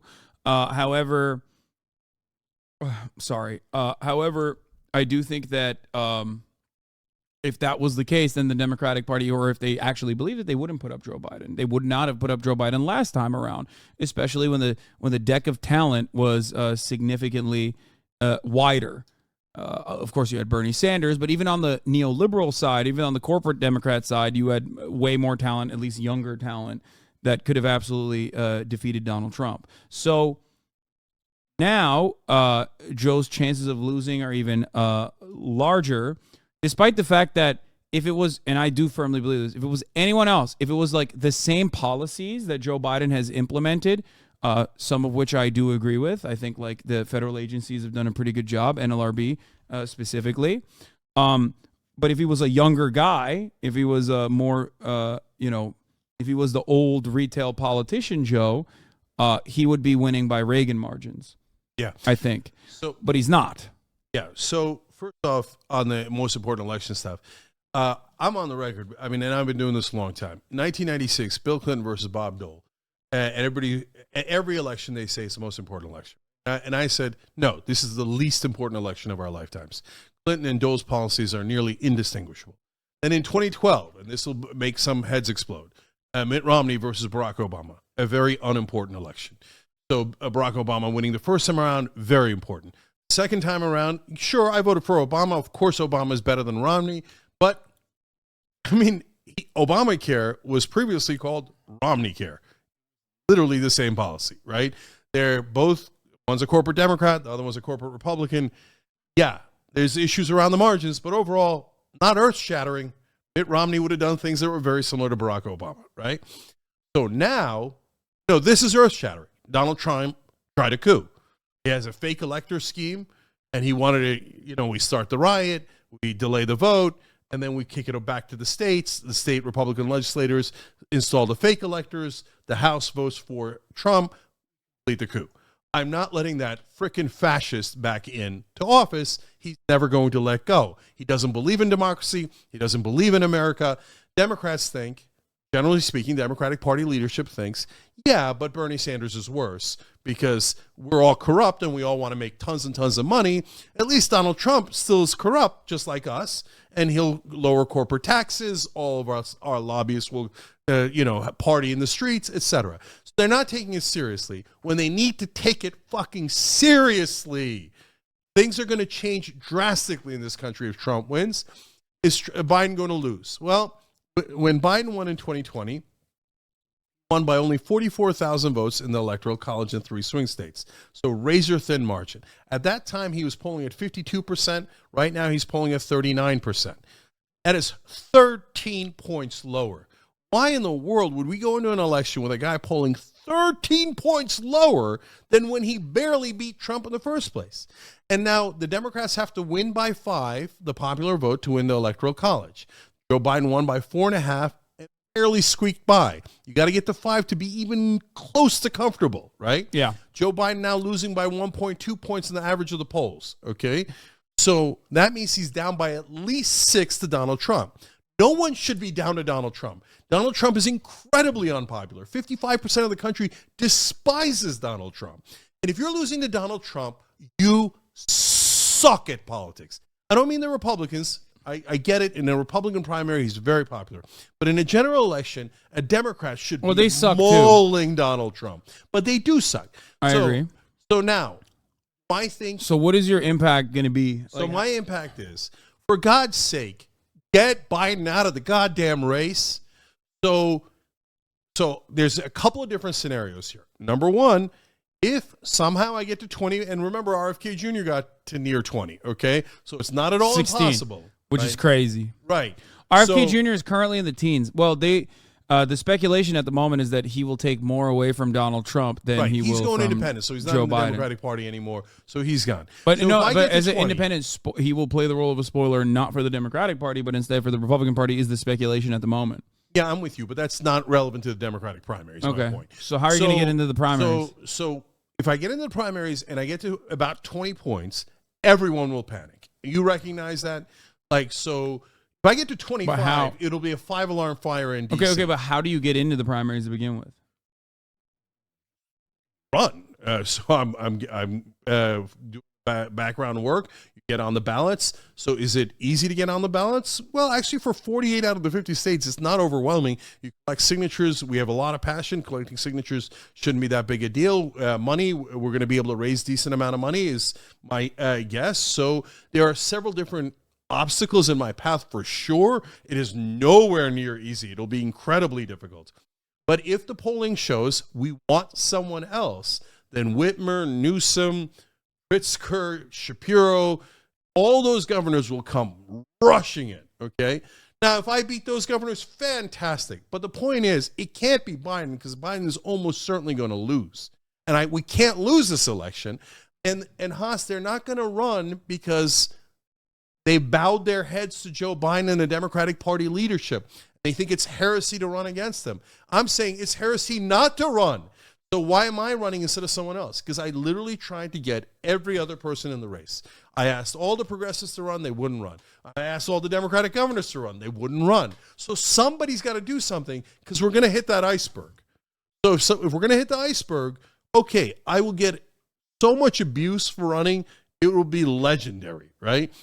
All the media will hate me or ignore me, right? And there'll be nothing but abuse. But I'm not just going to go quietly into that good night. So if no one else is running and nobody wants Joe Biden, I'm going to run and I'm going to force the issue. So, best case scenario is you run and then the media hates you, which they will do that. You did it in fucking the California jungle primary, or not jungle primary, the jungle special election. And that's when New York Times said you agree with David Duke and are a supporter of bestiality.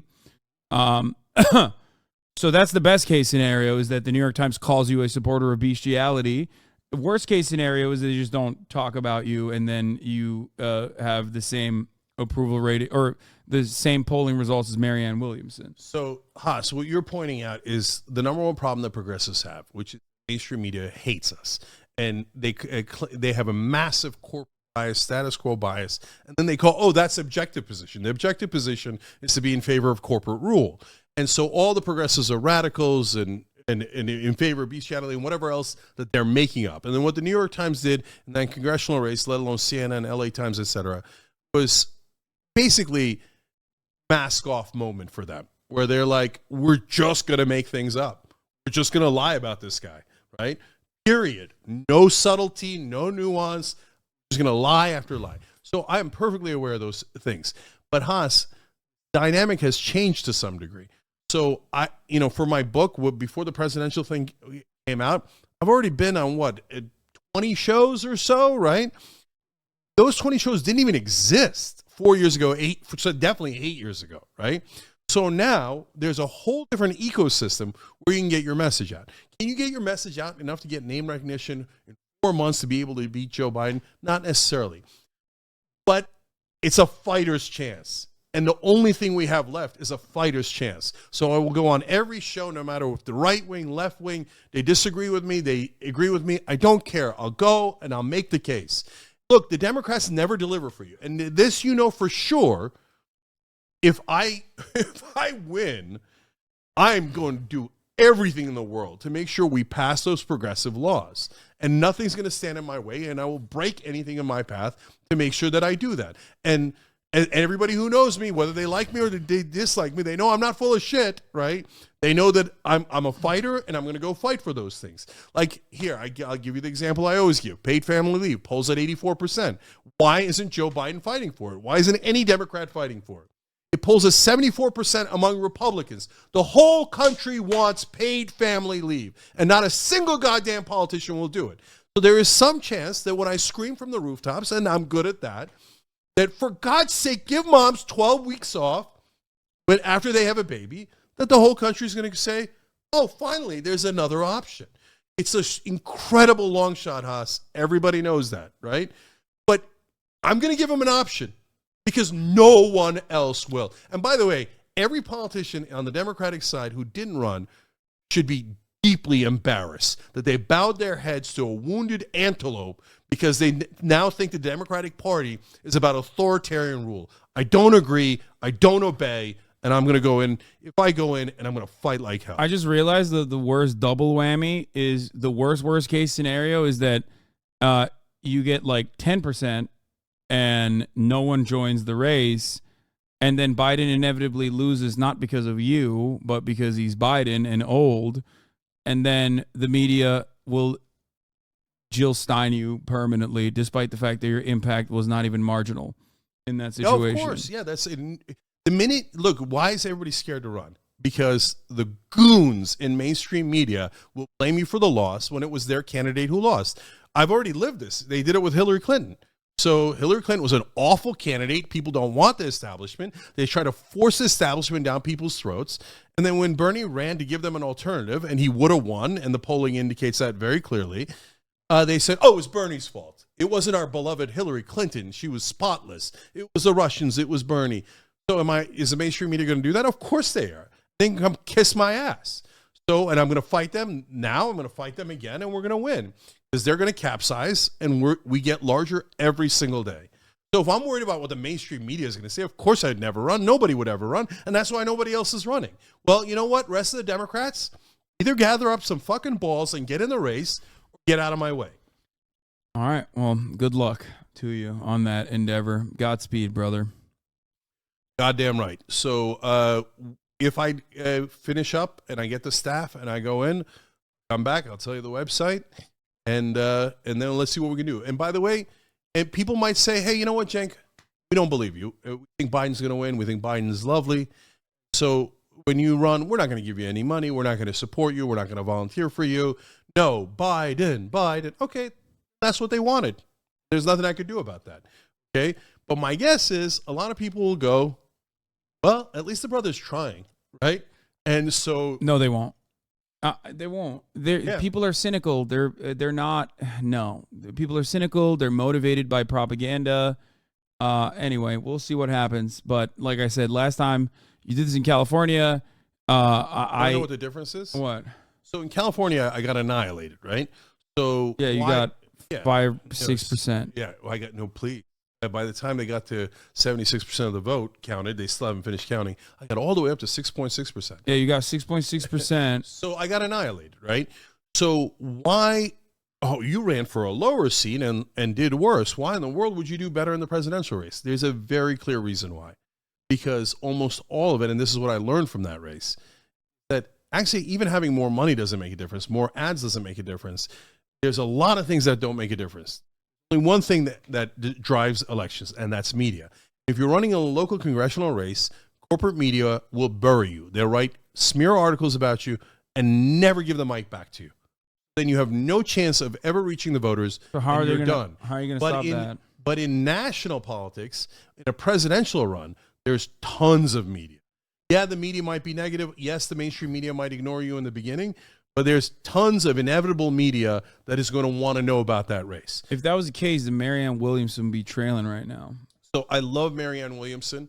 I give her all the credit in the world. Her policies are infinitely better than Biden's, and I think she has a better chance of winning than Biden. Go ahead and have your head explode if you think that's the wrong statement. God bless, okay? And it's not Marianne's fault. We just have different personalities. I'm a steamroller.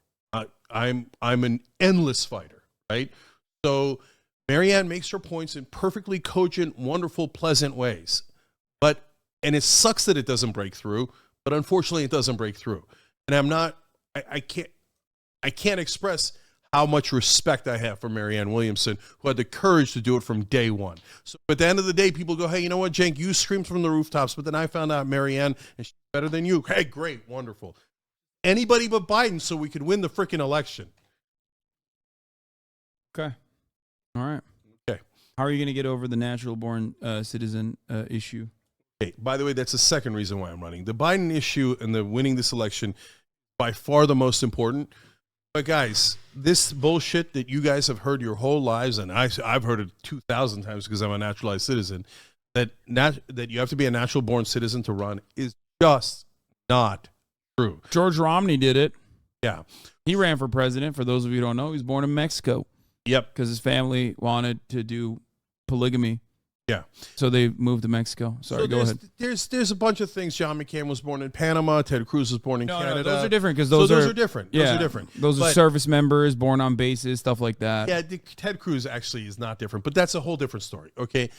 But the bottom line is, Constitution, the part that we all learned in 8th grade civics class, oh, here's the requirements for being president. You got to be above a certain age. You forgot. You have to be born in America. You forgot one person.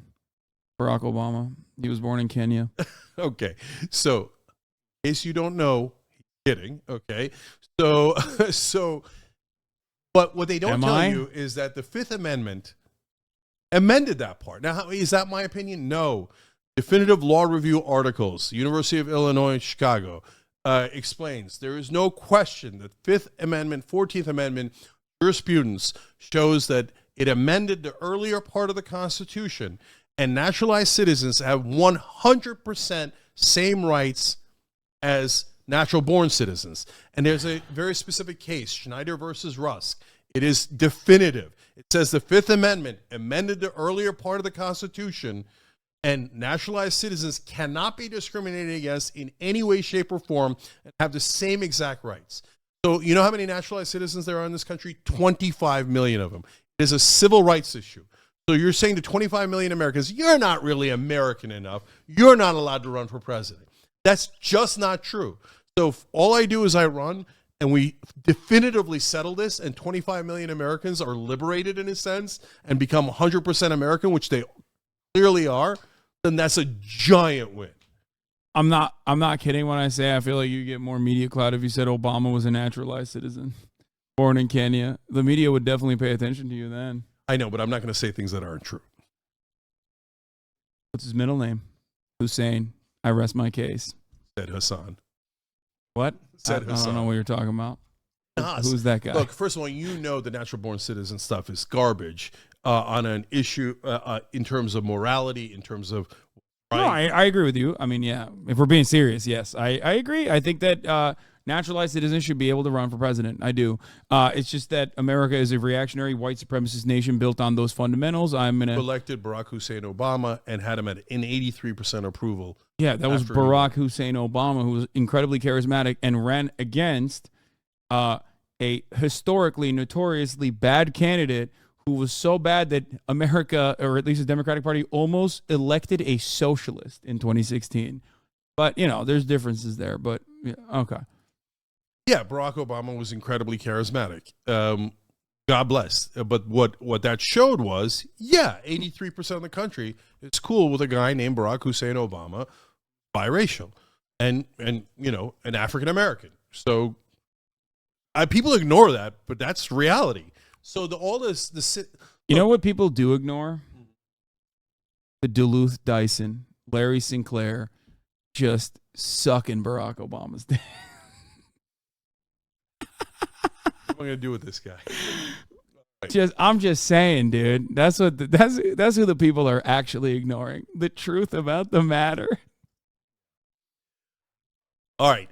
In Gurnee, Illinois, on that one faithful afternoon, Larold Sinclair, a man of many names.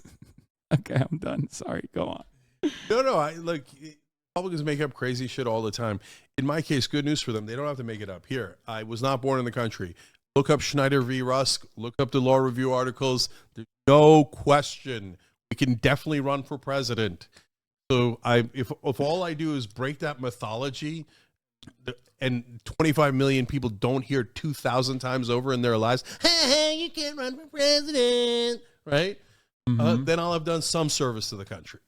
I'm so cooked. Anyway, whatever. We'll see. There's gonna be fucking Oppo research if you do actually reach like critical mass and legitimately constitute a threat to Brandon. Oh my God, it's gonna be fucking unbearable. But it'll be fine, I think.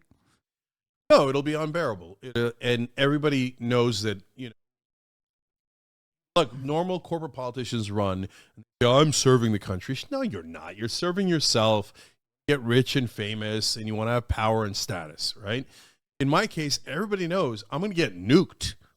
Media and the Democratic Party, let alone the Republican Party. Not just you, your family as well. Yeah, and that's why good people don't run, because the bad guys say, we're going to nuke you. We're going to be super unfair.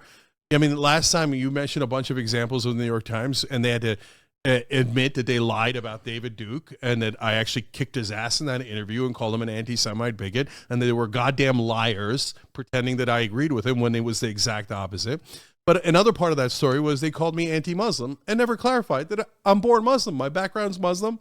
I'm an atheist now. But you don't think that's a relevant fact? So yeah, will the New York Times lie about me? Of course they're going to lie about me. Will CNN lie? Of course. MSNBC will be by far my biggest opponent, right? And I welcome that fight. I welcome their hatred. And I'm going to fight for people, and that's who I am.